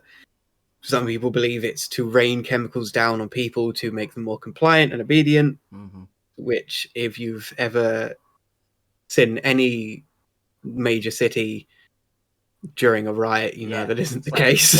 Why wouldn't they do it whenever there's a riot? Yeah. It's a pretty common one. Yeah. Just because a lot of people don't really understand the physics behind flight. I think that's where it gets into like below C tier for me, is just because, you know, even someone like me who doesn't believe in the theory, I didn't know that it was caused by that. I thought I did genuinely think it was caused by the engines. I thought it was I thought it was like essentially the same thing as like a muffler, you know, the cat or an exhaust pipe. You know, I thought it was that. You know, and I don't believe it, but clearly I was uneducated in how it works, and it seems like a pretty simple explanation as to why it's not the case. You know, in the same sense of like Loch Ness and the moon landing, I think this is pretty smooth brain. Yeah, You know, it's there's basic physics that explain why it's not the case, and to believe otherwise is folly. it's quite dumb. Yeah. Yeah, you can sit there in the smooth brain category. So far, the categories are actually quite balanced. We have 3 in truly bananas and 3 in smooth brain, and then everything else has either 2, except for B, which has 3, and A, which has 1. So somehow managed to be quite balanced in massive air quotes. All right. Yes. Is there anything else you want to say about chemtrails? It's not really. I think feel they're like kind it of is dumb. the most common like conspiracy theory you hear, other Yeah. you know, beyond moon landing, is chemtrails. I think chemtrails is one of those ones that if you said it to anyone, you know, in their native language, they'd go, "I feel like I've heard that." Yeah. All right, next theory. The Earth has been sucked into a black hole. Excellent. Oh, screw balance. Yeah. This is fairly interesting. Obviously, a lot of people from the Large Hadron Collider, that turning on, people theorized that was a thing. Although I looked into it, the danger with the Large Hadron Collider would be a miniature black hole, which would probably explode the second it formed. It would be quite a large explosion. You wouldn't be able to cover it up. It'd ruin the day of the cows that were above the Hadron Collider in the field. Yeah, it would ruin a lot of people's days. Yeah, but the cows are the ones we care about. Yeah, definitely. They're innocent in all this. They didn't turn the Hadron Collider on. Yeah, essentially, Or do we know that? It couldn't form a stable black hole, Right? because there is a mass limit on how small a black hole can be and be stable. Yeah. If you're below that, it will. If Hawking radiation is real, which we think that it is, it would just evaporate and then explode. If Hawking radiation isn't real, it just wouldn't form. But the mass required. Why would turning on the Hadron Collider create a super dense object? Because you're smashing things together. Oh, yeah, duh. Yeah. It wouldn't be like super dense, but there is the possibility it could make a black hole. Because aren't most black holes like roughly the size of a tennis ball or something? The event horizon is. Right. Okay. So the like absolute center of it is, but yeah, the accretion disk and the actual big black thing, they can be quite large. Ah, okay. So the biggest black hole that we know about is several times bigger than the solar system. Wow. Yeah. And obviously big. you've got supermassive black holes at the center of galaxies as well. Yeah. Yeah, that's that sort of thing. Some people point to it, and nothing's really felt the same since 2012. That Yeah. sort of thing. They're not But that's wrong, more of but no, it's more of alternate dimension type thing, not black hole. We don't really know what happens when you get inside a black hole because physics breaks down. spaghetti. So we Spaghetti. That's what I was always taught. spaghettification Yeah, can you happen. get turned into spaghetti. But once you're actually inside the event horizon, I've never sounded dumber next to you. Using all these real science terms, and I just yell spaghetti. spaghettification happens outside the event horizon. Inside the event horizon, we don't know what happens because there is no physics that can really describe it at the moment. Spaghettification also happens in Junji Ito's the Amagahara Fault as well. Yes, I had blocked that out. Yeah, from my you memory. really hate that comic, don't you? Oh, it fucking freaks me out. Yeah. I shouldn't have read it. Dur, dur, dur, dur, dur, dur, dur, dur, dur. From what I can tell, or what we can tell, space and time swap places essentially inside an event horizon. So, Okay. say you were going to London Mm-hmm. and you were going to get there by 6 o'clock. Right. In normal space and time, you would end up at London by your own action, but you would reach 6 o'clock regardless of what you did. Okay. So you can't stop 6 o'clock from happening, but you can end up somewhere that isn't London. Okay. Inside a black hole, that's switched. So reaching the very center of the black hole is inevitable, Right. but you can do it at whatever time you please. Right. Wow. I feel like I'm on an episode of Star Trek now. It's fucking weird. Yeah. It's really weird. We don't understand what happens inside a black hole, and it's unlikely that we ever will, unless we find a white hole if they are real. So what's a white hole? It's the opposite of a black hole. So it's just spewing. It's a super dense object just spewing objects into the universe. Yeah, essentially. Wow. But because it would be exact opposite of a black hole, we could study a white hole quite safely, and just, I don't know. change. You got to dodge. You got to dodge a lot of flying objects. Yeah, true. Reason people think we're in a black hole is because of the cosmic event horizon. Okay. So the edge of the observable universe is what it's usually called. Beyond that, light, the universe beyond that is expanding so quickly that light from beyond that horizon will never reach us. Okay. So we can never know what's on the other side of this, which is exactly what we think would happen if you were inside a black hole.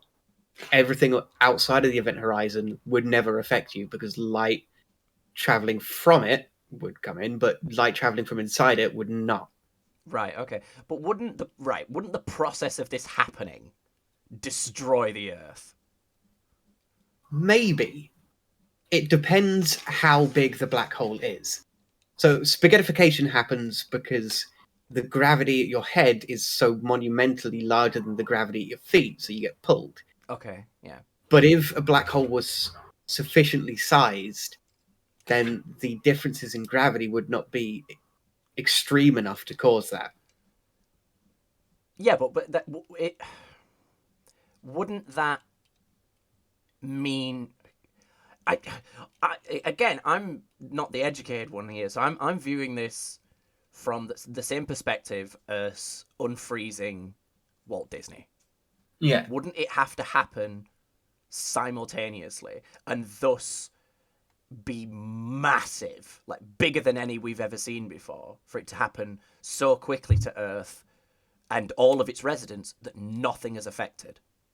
Well, it could also have happened a very, very long time ago. Right. Okay. Because the theory about the Hadron Collider is just one. There's a theory that we got sucked into it a long time ago, and that's why nobody ever noticed. So it's almost like the simulation theory in the sense that it's it doesn't change anything. Yeah, it doesn't change anything, and it's also like the infinite universe thing, that it's just infinite black holes repeating themselves. Yeah. Plus, if you believe it, white holes might have been the reason that the Big Bang happened, because a white hole and the Big Bang in physics are almost identical. Yeah. So every black hole that exists in our universe could be the birth of another universe. Hot damn! I So feel like there should be a movie about this. yeah, so there is also the theory that the entire universe is just one big black hole. Yeah. So yeah, it's quite dense literature based. There was a Yeah. lot of reading, and I did not understand, and I did not have the attention span to go through it. It sounds. It's again, it is similar to the simulation theory in the sense that it doesn't matter, but it's also way more interesting from a physics standpoint because simulation theory is, oh, we live in a universe that is an exact simulation of a real universe, we just don't know it. But the Earth being in a black hole is very interesting from a physics standpoint. It's very interesting, period. Maybe that's just me. Maybe I just don't find simulation theory interesting at all because I don't. I find it incredibly boring. But this, I don't know, this, especially the idea that it happened in 2012. Yeah, That it happened during my lifetime. That would be interesting. That would be very interesting. it would be absolutely wild. Yeah, I'd love to see the if there is any like logical evidence for it happening during our lifetime in the sense that there was this weird shift in physics. You know what I mean? Yeah, Like there was like something changed. I suppose it's not evidence, but we can now detect more dark matter. yeah. But that might just be we have better technology, not we're in a black hole. Because dark matter and black hole like very separate parts of physics. They're not really related. I think they're on the same side of physics because Right. there's general relativity and quantum mechanics, but Right. they don't match up, and I think they're both in the same one. Okay. Oh man, this is another one that's really stuck for me. I'm leaning towards maybe C. Not necessarily because it's as believable as Bigfoot, but it's just I don't know. I don't. I'm sure there's because with the way I'm trying to the way I dictate C's is if actual scientists are actually sitting down and seriously thinking, is this possible? There are scientists that are seriously considering Yeah, whether or not this is possible. yeah, exactly. So it's like that's where I'm leaning to see, but it is also kind of like if we're going with if we use this image to represent the Hadron Collider conspiracy theory, that's when it leans towards A Yeah, for me. So I think since it is almost the opposite of the simulation theory, it works to be in the exact opposite of the E tier, which is A tier. I think slapping this in A is fair. And again, that somehow has now managed to balance out the whole image again. All right. Anything else you want to say on Hadron Collider black hole theory? not really. No. Wow. Super interesting. I'd love a movie about it, particularly starring Sam Neill. That'd be great. Yeah. Yeah. All right, next theory. I was debating whether to include this one, mostly because I couldn't really find a lot of stuff on it. But the Earth is hollow. Oh, I love Hollow Earth theory. The It's where the Godzilla reason comes from. the reason why I was considering not including it is because um I found it on Popular Mechanics, Right. and the link that they had for all of the reading on it led to a New Scientist article. But I think the article got moved because when I click on the link, it says it's something about women and pregnancy, Okay. and that isn't really what I wanted. So Yeah. I can't really talk about it a lot, but I know that you know more about it than I do.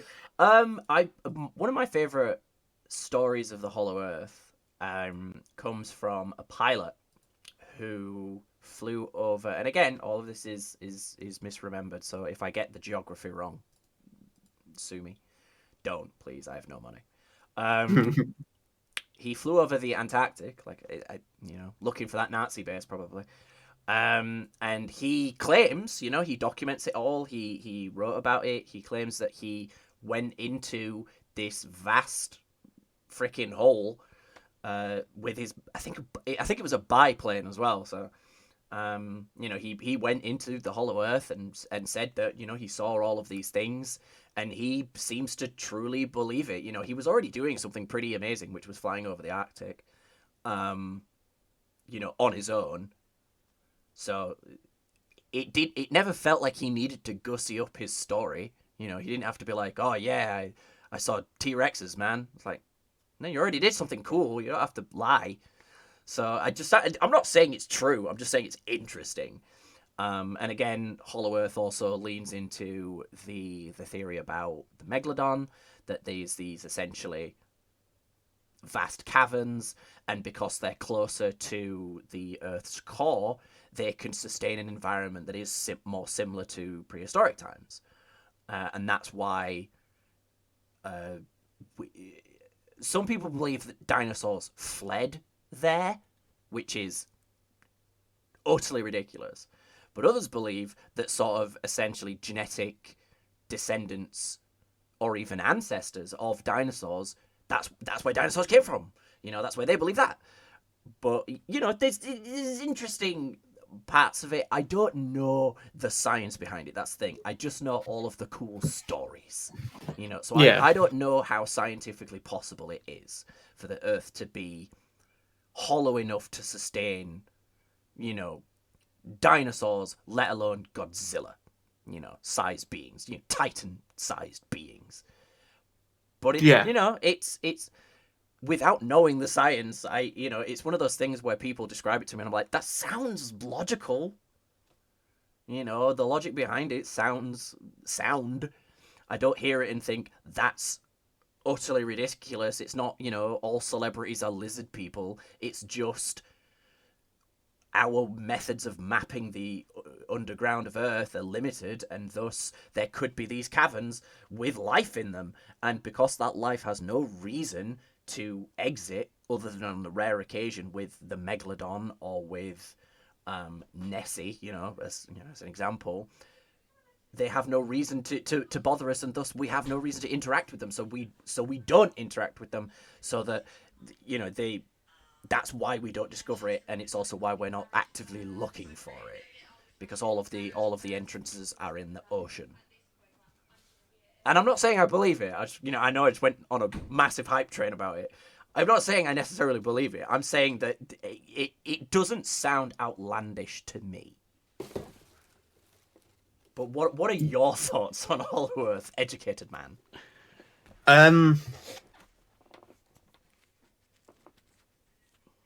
I don't believe that the Earth would be hollow. I think hollow's a misnomer. I think that's the part of it that a lot of people get stuck on. Is, Yeah. Because it's not an egg. The Earth isn't like, there's a thin crust of land and then just endless cavernous Earth. It's more that it's like a series of tubes. I think is where if you want to get specific about it, just Hollow Earth sounds cooler. Yeah. But sorry, Karen. I'm not really so sure I believe it, but I can see why people would. Yeah, it's one of those ones where I just find it fascinating. But that might be just my huge love of dinosaurs and Godzilla talking. So Yeah. I'm somewhat biased. So where would you think? Like maybe B? Yeah, I think B's a good place for it. Yeah, because it's pretty. I mean, it's not smooth brain. It's not a theory. It's It's not a theory for it's dumb fun. dummies. Yeah, it's fun. It's weird. It's wacky. It means dinosaurs might exist still. Well, they do exist. They're just dead. I don't know if that counts. But I don't think it's as crazy as the Earth being sucked into a black hole or the Titanic being brought down by a solar flare. No. But it's also not very credible because I think most of the reasons behind it are like first-hand accounts, which you can't necessarily trust. It's like, I went to the Hollow Earth. It's like, okay, take us back there. Oh, I can't. Why? There's nothing to it. Oh. All right, how many have we got left now? 1 or 2? 4. 4. Oh wow. Okay, I thought we'd zoomed through them. All right, next Thera. Fucking anything to do with Bill Gates.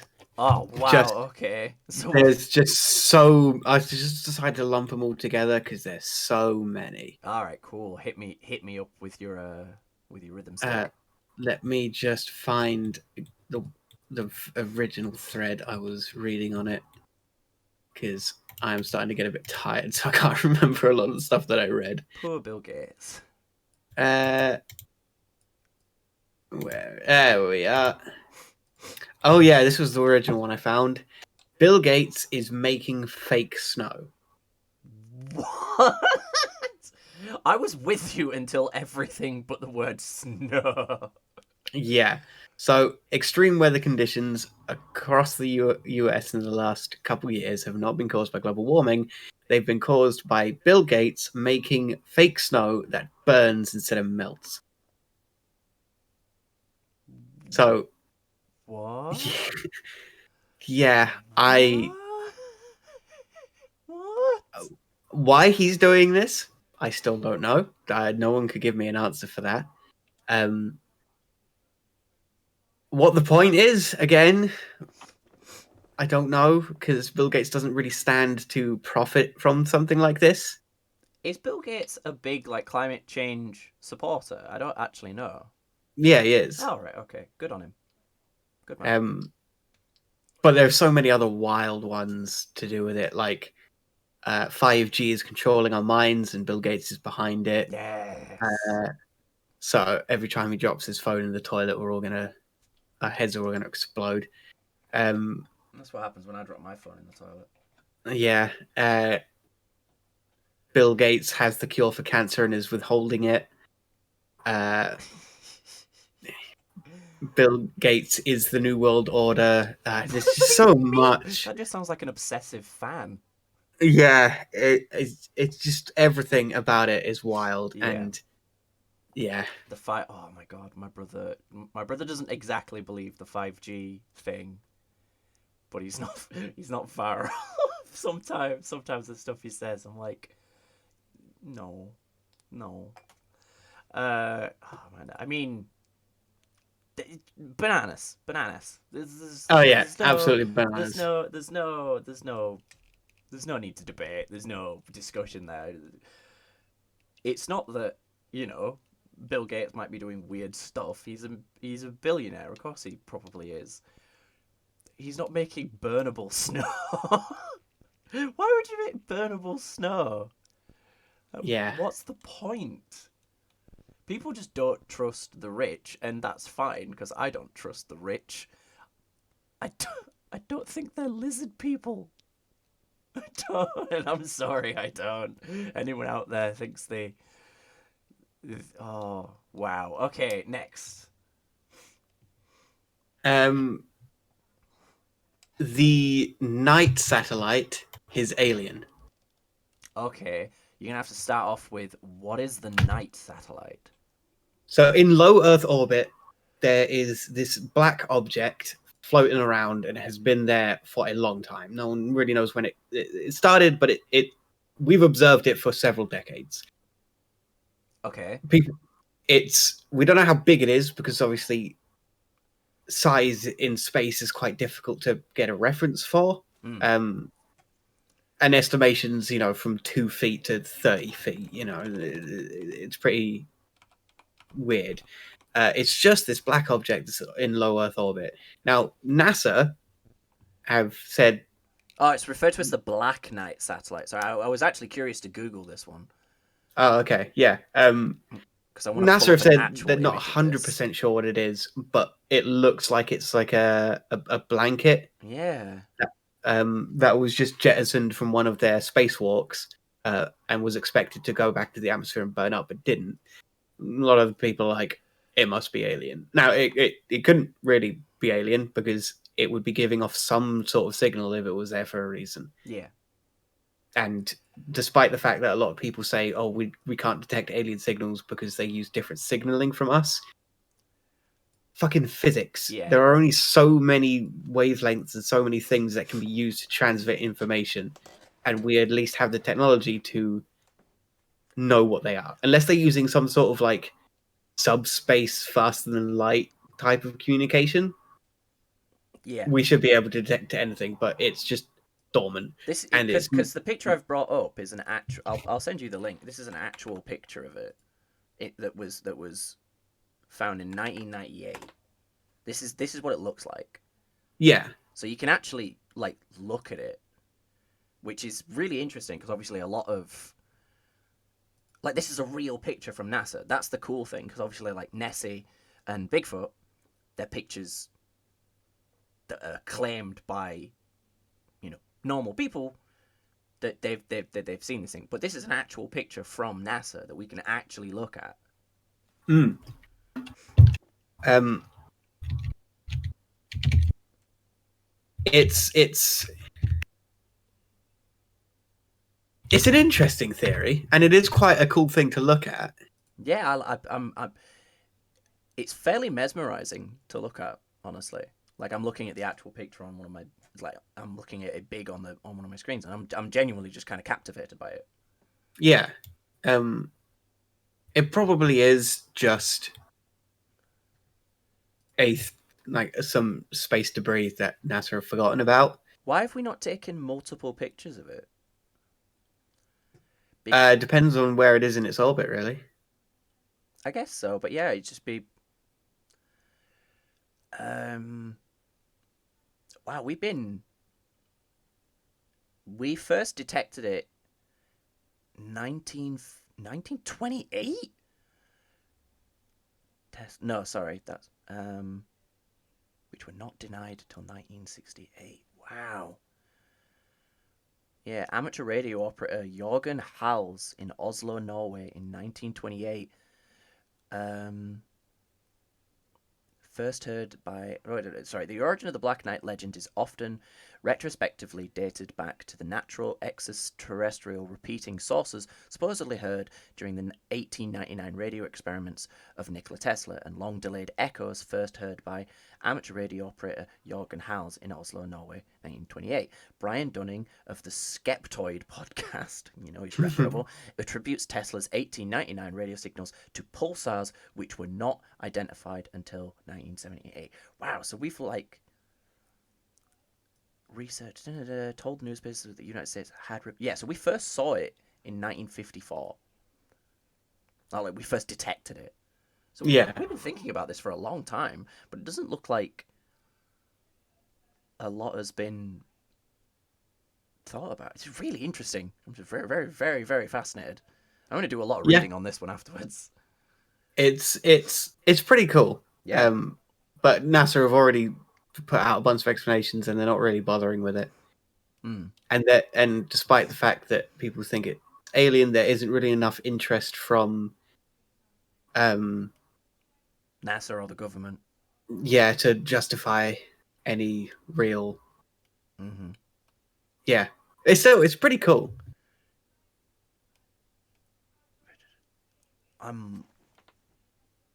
Oh wow! One of the guys that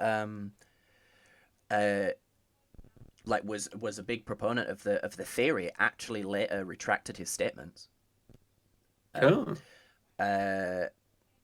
Lunan, as he was Duncan Lunan, later retracted his conclusions, saying that he had made outright errors and that his methods had been unscientific. That's really interesting. Because you don't get a lot of hardcore conspiracy theorists that will then completely retract their statements and also say that they were just bad at their job. Yeah, that's really fascinating. I don't know where to put this. This is super, because surely if NASA genuinely thought this was alien, they'd have done something about it. And NASA, Definitely. it's their job, It's They their have an entire department dedicated to contacting extraterrestrials. yeah. So if this was a satellite, we would have done everything in our power to hack it, as it were. Yeah. Um, and then if it was alien in origin, we would have grabbed it. We would have brought it Oh, down to Earth to study. definitely. But at the same time, there's that small part of me that's like, yeah, but that's how conspiracies start. That's how that's how it's that little nugget of distrust. Because now I'm just like super interested in it, but the smart part of me is like, no, this is ridiculous. I'm super interested, but yeah, I don't. Where would you put it? Is this like a popular theory still? Yeah, I think it's fairly popular. So where would you think it lands in this tier list?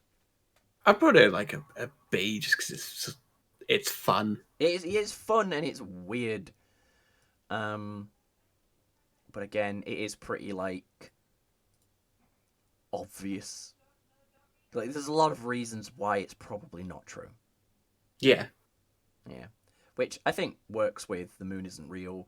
Concorde was a nuke bomber. Frozen was named that to stop them Googling it. It's so good. Alright, so what's that? Two more?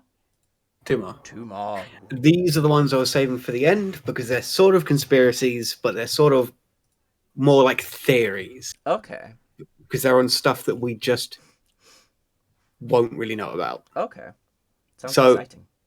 There's one which I'm just going to talk for. I was going to say ages. I'm just going to talk for a while because it's a bunch of stuff rolled into one, Okay. and the last bit of it feeds into the next one. Okay. So this one is non-canonical Bible stories. Okay. So there are the Bible itself. The way there were like committees that decided what is included in the Bible. So the Jews had their own one for the Torah, the Christians had their own one for the Bible, and Islam had its own one for the Quran. Okay. Because the books just go in order. There are a lot of stuff that they didn't include that was written around the same time as everything else. Okay. So most of the Bible was written between 30 to 90 years after Jesus' death. Right. Jesus, why did my phone make that noise? Holy fuck. Okay, because it was just pressed against that plate. That's fine. The government's coming for you. So there's we were fine about him talking about Bill Gates, but the Bible, no. So yeah, there's a bunch of like the infancy gospels. So there's a thing called the Lost Years, which are essentially we've got Bible stories concerning Jesus from the ages of 0 to 5. Sounds like the latest Jesus album. The Lost Years. It's just like a collection of songs that he wrote with his mum. Yeah, and then from 5 he kind of disappears until his mid-20s. That's when he starts his ministry, and he dies at around 30 to 33. So there's about 18 years that we don't really know what happened. And there's a lot of different stories. None of them are canonical, because in a lot of them, he doesn't come off very well. Right, okay. There's this one story where he was in his village and he was playing with the kids, but the parents thought that he was weird and didn't want his kids playing with them. So he went to the house where the kids were and asked the parents why no one was coming in. And they said, "Oh, there's no one here." He said, "I can hear things in there." And he went, "Oh, they're just pigs." So I was like, "Okay, they're just pigs," and turned all of the children into pigs. Yeah, damn, that's... It's not canonical, obviously. It's not the only kind of thing that he's a bit of a dick. Well, there's the We Are Legion demon story that's quite similar as well. Um, he meets a guy that claims to be possessed by thousands and thousands of demons, and he exorcises the demons and just puts them all into this nearby herd of hogs or pigs, and they all hurl themselves off a cliff and they all die. Yeah. So if you've ever heard the famous line "We are Legion," that it's that story that it's from. Okay. Just random. But I remember reading that story and just thinking, "Damn, Jesus, that's harsh." Yeah. One guy over thousands of pigs. I mean, come on. Yeah. So there's a lot of stuff like that.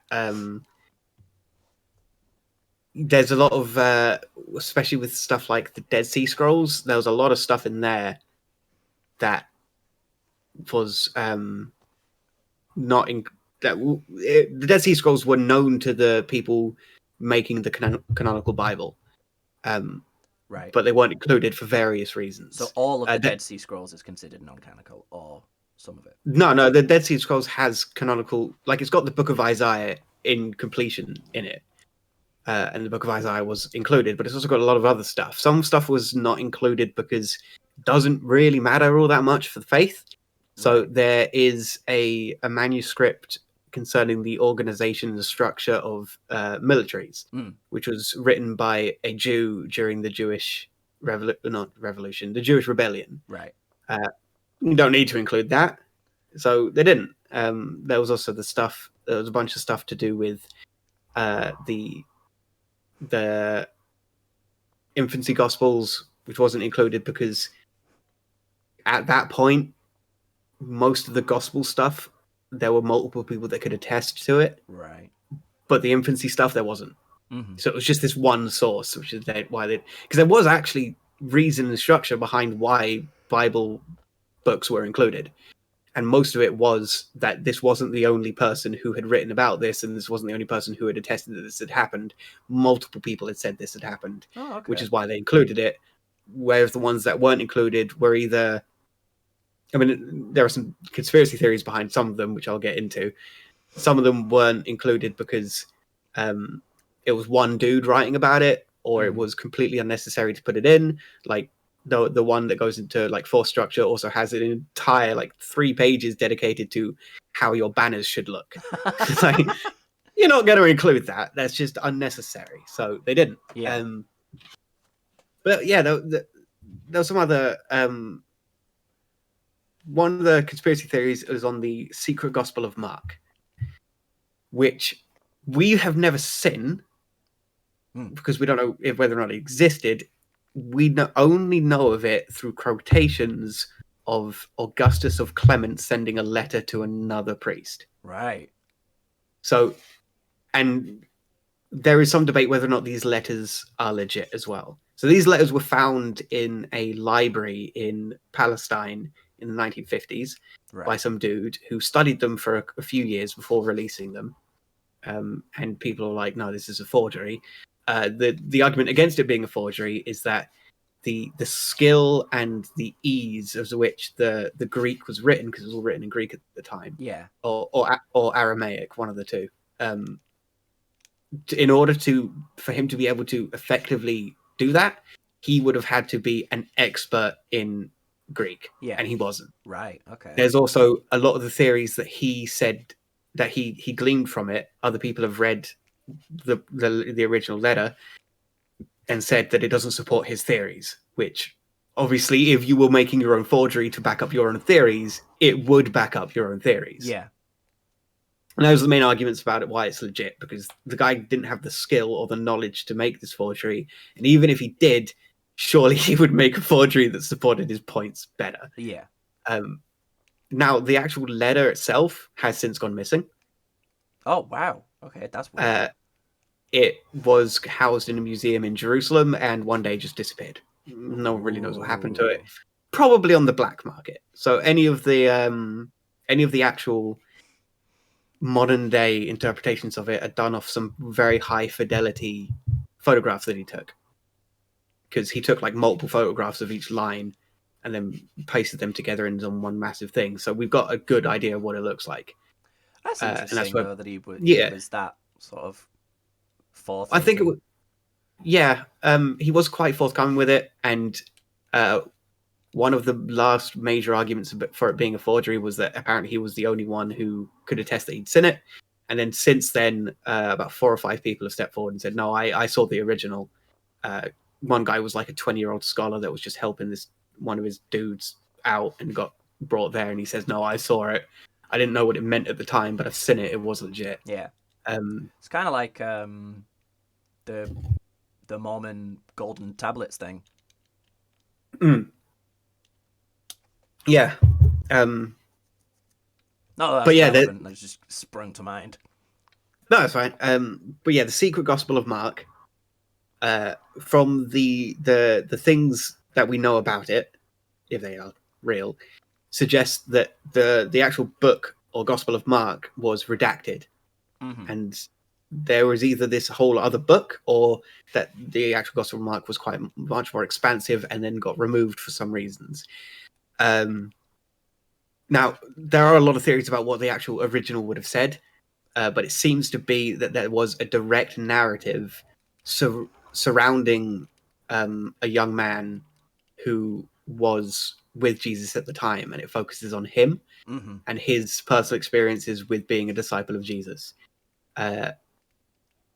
But we only know that because the structure, where we fit in the lines that we do know about in with the Gospel of Mark, the structure of that would make sense because most of them involve this young man, and he's mentioned several times, and we think it's the same dude. All right. So this young man is Mark. No. Right. Okay. Okay. Well, some people think yes, but probably not. Right. Okay. Because it does refer to him in third person in quite a lot of the passages. Right. Okay. So it's probably not Mark, although it's doubtful that Mark actually wrote the Gospel of Mark. How dare Because you? most of the Gospel Bibles are aphilippic. I think that's the word. They're we don't know who wrote them. It's not exactly. Right. So the book of John, the Gospel of John, and John 2, the book of John, weren't actually written by John. John Because 2. John, yeah. John 2, the Book of John. I love that movie. John was probably illiterate. Right. As was Jesus. Because they were carpenters. Yeah. Didn't need to know how to write. And the book of Revelation, which is often ascribed to being written by John, definitely wasn't, because it was written by a bloke on a Greek island who had been exiled there, probably a long time after John died. So, we don't really know who wrote a lot of the books of the Bible, but we do know that the content of them hasn't changed all that much in about 2,000 years. Wow. Because the Dead Sea Scrolls, the complete books that were involved in there, because it had a lot of Bible books in there, were more or less, not word for word, because it's been translated multiple times, but the actual main story beats, content-wise, were almost identical. That's so crazy. we know it hasn't changed, but we still don't know who really wrote it. Especially because no one bothered to write down what was going on at the time, because they thought, well, Jesus is here, it means the world's going to end soon, and then it didn't, and everyone was like, oh shit, we should probably write this down. I'm not even lying, that's kind of what happened.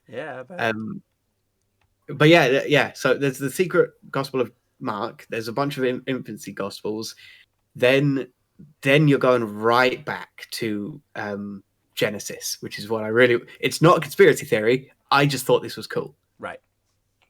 So this is why I saved these two for last, because they're not really conspiracy theories, they're just stuff I came across on my travels and thought it was on my too journeys. Cool. Yeah, too cool not to talk about. Yeah. So right back at the beginning of Genesis, when it's talking outside of the Garden of Eden, when it's dealing with more like Daniel and Abraham, so the first 10 patriarchs of Christianity. Yeah. Of which Abraham was the last and Daniel was somewhere in the middle, going through their lives, their adventures, that sort of stuff. It brings up some interesting names and some interesting people, like Nebuchadnezzar. Nebuchadnezzar is very old, very, very old. We're talking like 2000 BC old. Wow. Okay. And he was real. Like, we know Nebuchadnezzar existed because he was the king of Sumeria. And Sumeria was around when the Indus Valley civilization was still a thing. Wow. So yeah, we're talking fucking crazy old stuff that the Genesis goes into. It Mm-hmm. doesn't go into a lot of detail, obviously, but it name drops some pretty important, very ancient figures. And then you got stuff like the Nephilim, which is just weird. Like, the Nephilim are this supposed ancient race of superhumans, Yeah, essentially. they reference them in Diablo. Yeah, In Diablo yeah. 3, So, you are a Nephilim. oh, sweet, yeah. Angel spawn, essentially. Yeah. Yeah, they're crazy cool. A lot of the stuff to do with the early Bible, the very early Genesis stuff, seems to be an attempt to explain patterns in history and society that we still see today, but we now have more scientific explanations for them. Yeah. So the Nephilim were ascribed to great men, people who were great leaders and great warriors and great thinkers, to explain why they were great at what they did, where everyone else was kind of average at it. Yeah, so it's similar to the possibility that we think like Charlemagne might have not existed because the things he did and the feats he did, and also just how tall he was, weirdly enough, in part of the theory, it's just all so beyond like reason in a way. So we're just like, nah, he's almost a deific figure, you know, in the same way that, like, yeah, someone who was really good at this one thing back then, they might have been like, wow, you are blessed by God. And it's like, no, he's just really good. Yeah. Yeah. A lot of people, well, some people think it's an explanation of psychopathy, because obviously nowadays CEOs and politicians and a lot of people in high society are kind of psychopaths because they're willing to take advantage of people to get things that they want. Yeah. Some people think that the Nephilim was that theory just applied before they knew what that was. Okay. So why are these people so like bloodthirsty, and why are they so willing, unempathetic, and willing to do great things at the cost of even people that they care about? Because they're a Nephilim. Mm-hmm. You see, that's that sort of.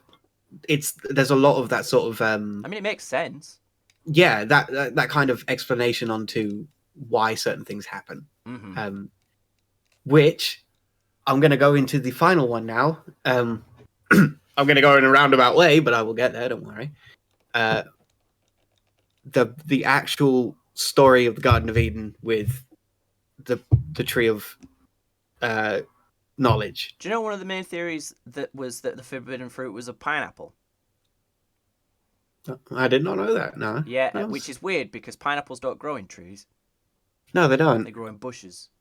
Also, pineapples before they're ripe are blood red on the inside. And I know a lot about pineapples. I really like pineapple. I looked right. So, completely random tangent. I looked into pineapples in depth because I can't eat as much pineapple as most other people. Raw pineapple, because the acid in it like really quickly affects the inside of my mouth, and if I eat too much pineapple, my mouth will bleed. Like I would just bleed in my mouth and get seriously ill, because obviously then you get an infection and blah blah blah blah. So I was like, you know, what's the science behind this? Why was this happening? So I just looked into pineapple and just read a bunch of crap about pineapple. One of the most interesting things, I feel like one of the most interesting facts I know, period, is that there's a chemical in pineapples that we use, or at least used to use, in abortions. And I just find that fascinating. Yeah. There's a chemical in a fruit that we use to you know, do that. It's just cool. You know, like I said, nothing to do with conspiracy theories, just interesting. But yeah, we also believe that the forbidden fruit was a pineapple for some reason. Yeah, fair enough. I shrugged then, realizing that no one would. So no, it was just this silence. I could see it. Right. So, what do you want me to do with this image of the Bible? Like, where, like, is this all still linked? Is this all like, what am I doing with this picture of the Bible? Well, just put it in like I don't know D because there's no evidence for it. It's just sort of like interesting shit that I came across. Okay, cool. Um, where was I? Garden of Eden. Garden of Eden. It existed. No, it didn't. Where am I? So yeah, the story of the Garden of Eden is some people interpret it as a lamentation on moving from hunter-gatherer to agrarian societies. Okay. So they obviously knew that hunter-gatherers existed, and they knew that because they still did at this time. Yeah. So they knew, and we even today we feel like the good old days were better. So they probably felt the same way, and being a farmer in 5000 BC was pretty miserable. Yeah. So they probably felt as if they had been cheated out of this amazing life that hunter gatherers have, but they also don't have the knowledge just to go and do it. Yeah. So the fruit was probably representing Hunting and doing the no thing. the knowledge of how to bend the earth to your will. You Ah. can do it, and you're more stable, but life isn't as great anymore. And the Garden of Eden was the world when you were a hunter gatherer. You could go do what you wanted. You had Right. yeah. You see what I'm getting at? Yeah. Now this is where things get interesting and weird, and sort of explains a lot of the sexism in early religion. In the story of Eden, Eve eats the apple first and then gives it to Adam. Yeah. There is the theory that the switch from hunter-gatherers to agrarian society was mostly pushed by women, because women would be in the tribe village a lot more because they weren't hunting really, so they would be around a lot more. They did all the organization, they did the science behind finding out how to make plants do what they wanted it to, and they pushed for it. Wow. So they were the reason that we went into farming, which leads to the last sort of conspiracy theory, and this has been censored a bit, this picture anyway, which is that pre-Neolithic human societies were matriarchal. Oh yes, I know. I've seen this image. Yeah. I think I've spoken to you about this before. A little bit, yeah. Yeah. Because we only find, universally, only find statuettes of women pre, like, 10,000 BC. Very rarely do we see any men. And they were probably behind the agrarian shift. Mm-hmm. And because we know that there was sort of a cult of pregnancy and sex worship in Neolithic societies, Mm-hmm. there is the theory that pre-agrarian societies were matriarchal and that women were in charge of everything. And the part of the reason why women were subverted when we moved to agrarian societies and when religion kicked in, or at least organized religion kicked in, was partly to punish them for what people saw as stealing them away from the kingdom of heaven. Jesus, that's deep. Yeah, so it's a wild theory that I came across. I had to go pretty deep into some. I was actually on Google Scholar to find this one. Wow. There is no real evidence for it again because we're going so far back. We simply don't know anything. But there is the theory that we used to be matriarchal, and then when organized religion came off, people were kind of pissed that they were slaving away for plants and had left this seemingly joyous existence behind. Yeah. That they thought that women shouldn't make decisions anymore. That's really interesting because it like the matriarchal thing. It kind of just makes sense that the ones that especially to a very early society, the ones that actually bring life into the world would be considered quite important. Like if you have the almost deific ability to create life, because they wouldn't necessarily understand that sex creates life, at least initially, you'd be considered pretty swish, you Yeah, know. So, and a lot of the early technology would have been, because hunting trips we think would have taken days, yeah. because you'd have to. We were persistence hunters, Mm-hmm. so the ambush tactics that we used against like big prey, we would only use them rarely. Most of the time, we would find something and we would just keep chasing it until it couldn't move anymore, and then we would kill it, Yeah. Like which is Komodo horrifying. dragons. Yeah, yeah. So because hunting trips would take days or weeks to complete, Mm-hmm. a lot of the time you would have, you'd have some men around, but the vast majority of the people in your little community would be women and children. So the women were the ones that would have the time to actually experiment with stuff and create more technology. Yeah. So a lot of early developments likely, well, I say likely, I'm talking out my ass on this because this is like Wikipedia levels of research that I've done. But the theory being that they would have had the time to actually experiment and create stuff, Yeah. which meant that they would have like a leading role, and the ceremonial stuff around the Venus statues and pregnancy and birth meant that they were revered in their societies as life givers, and all of that stuff just matches up to them being above. Yeah. Yeah, there is some arguments against it, but again, those arguments have counter arguments as well. So one of the arguments is that every time we see like men and women buried together, the women tend to be malnourished, Mm-hmm. which would suggest that they were at the bottom of the pecking order when it came to food, which meant they weren't in charge. But at the same time, there is no, when you're going that far back, there is no real way to know whether or not these skeletons were buried at the same time. Yeah. So yeah, there is some pretty strong arguments against this as a whole because of malnourishment and a bunch of other stuff. But there's some counter arguments to it, being that evidence is unreliable, but that can also be used against this because it's all just wild conjecture Yeah. in the end. But it does feed into the Genesis theory, which is that women were the ones who changed society to be more domicile and agrarian, and that's kind of where the switch to patriarchal society came in, because organized religion, when you can have a designated place to worship, organized religion will organize around that, and people would still be pissed that this happened. Plus, oral history lasts a lot longer than people think it does. Yeah. So just because we don't know what happened a few thousand years ago, they probably would.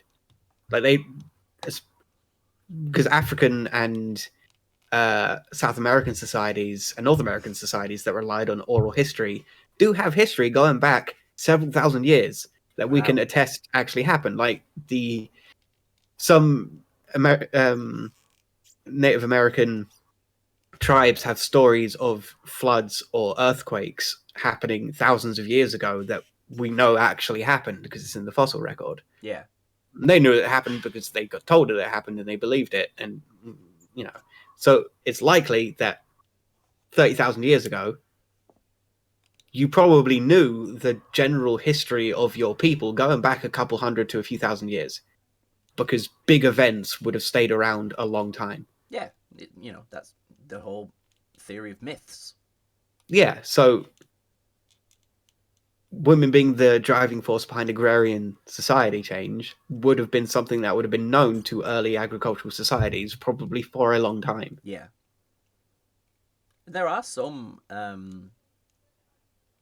is it some tribes, I think even now, that are matriarchal in South America.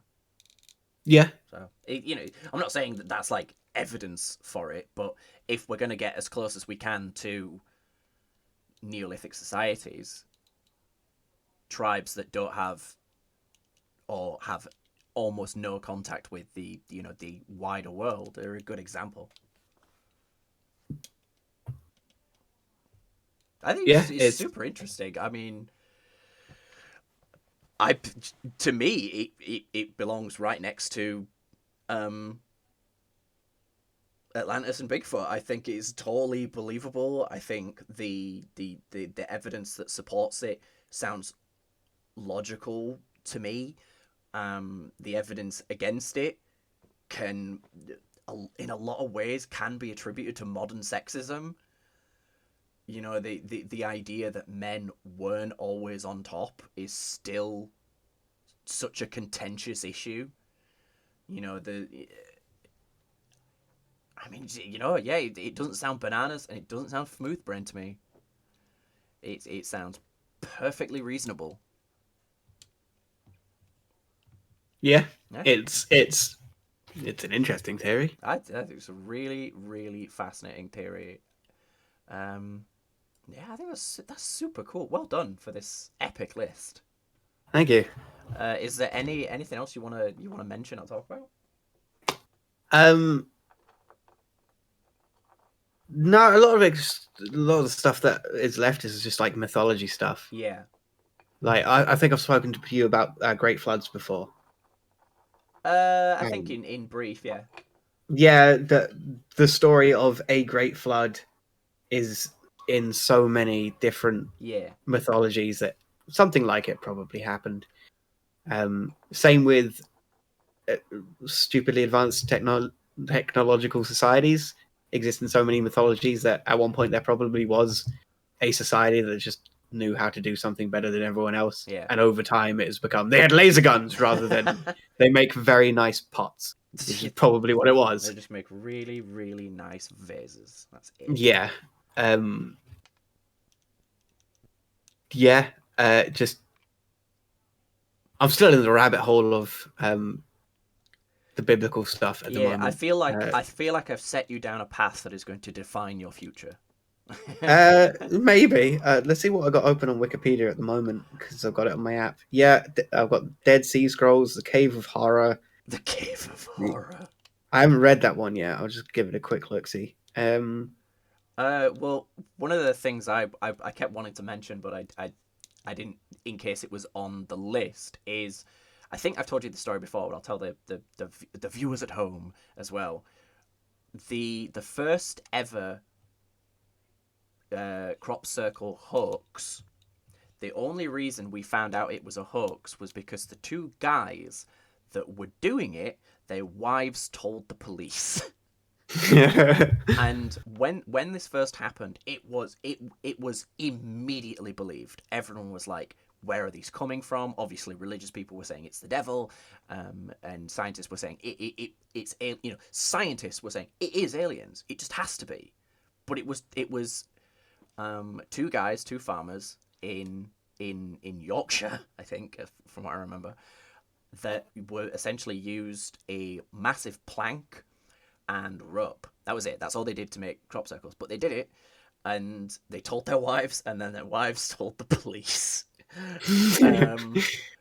um, so immediately, every media outlet is like, "Never mind, it's not Yeah. aliens. Whoopsie." Which I think is really, you know, exemplifies how quickly these things can be believed by the right audience. And crop circles were done for the right audience for them to just be massively believed, and that's as much as we've jokingly ranked these conspiracy theories. There is like sociological reasons as to why they get believed, because they're heard by the right person at the right time, and unfortunately not everyone that's doing these, their wife is going to tell the police, because most of them probably don't have wives. I'm joking, of course. If you believe conspiracy theories, awesome, good, bully for you.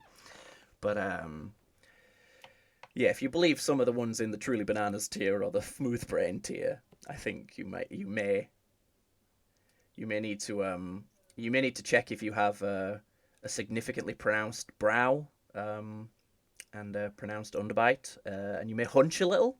You may need to look into that. I don't know.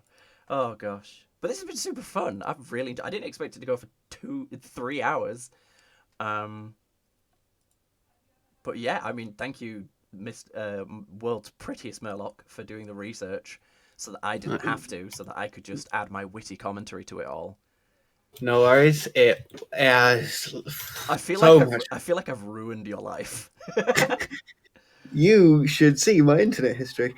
I know your internet history was already dodgy enough, so I think this is Yeah, no, okay, no, you got me there. yeah. But I have been on some like I was on some forums that only frequented by like 5 people globally. That's so cool though. Yeah, just these tiny little communities that never have any contact with like the outside world, and there's like 3 or 4 people that post on them, and just reading through everything. Just You're like an I internet archaeologist. yeah, I got more fascinated by the actual evolution of the community rather than what they were writing You about. should do videos Because on it.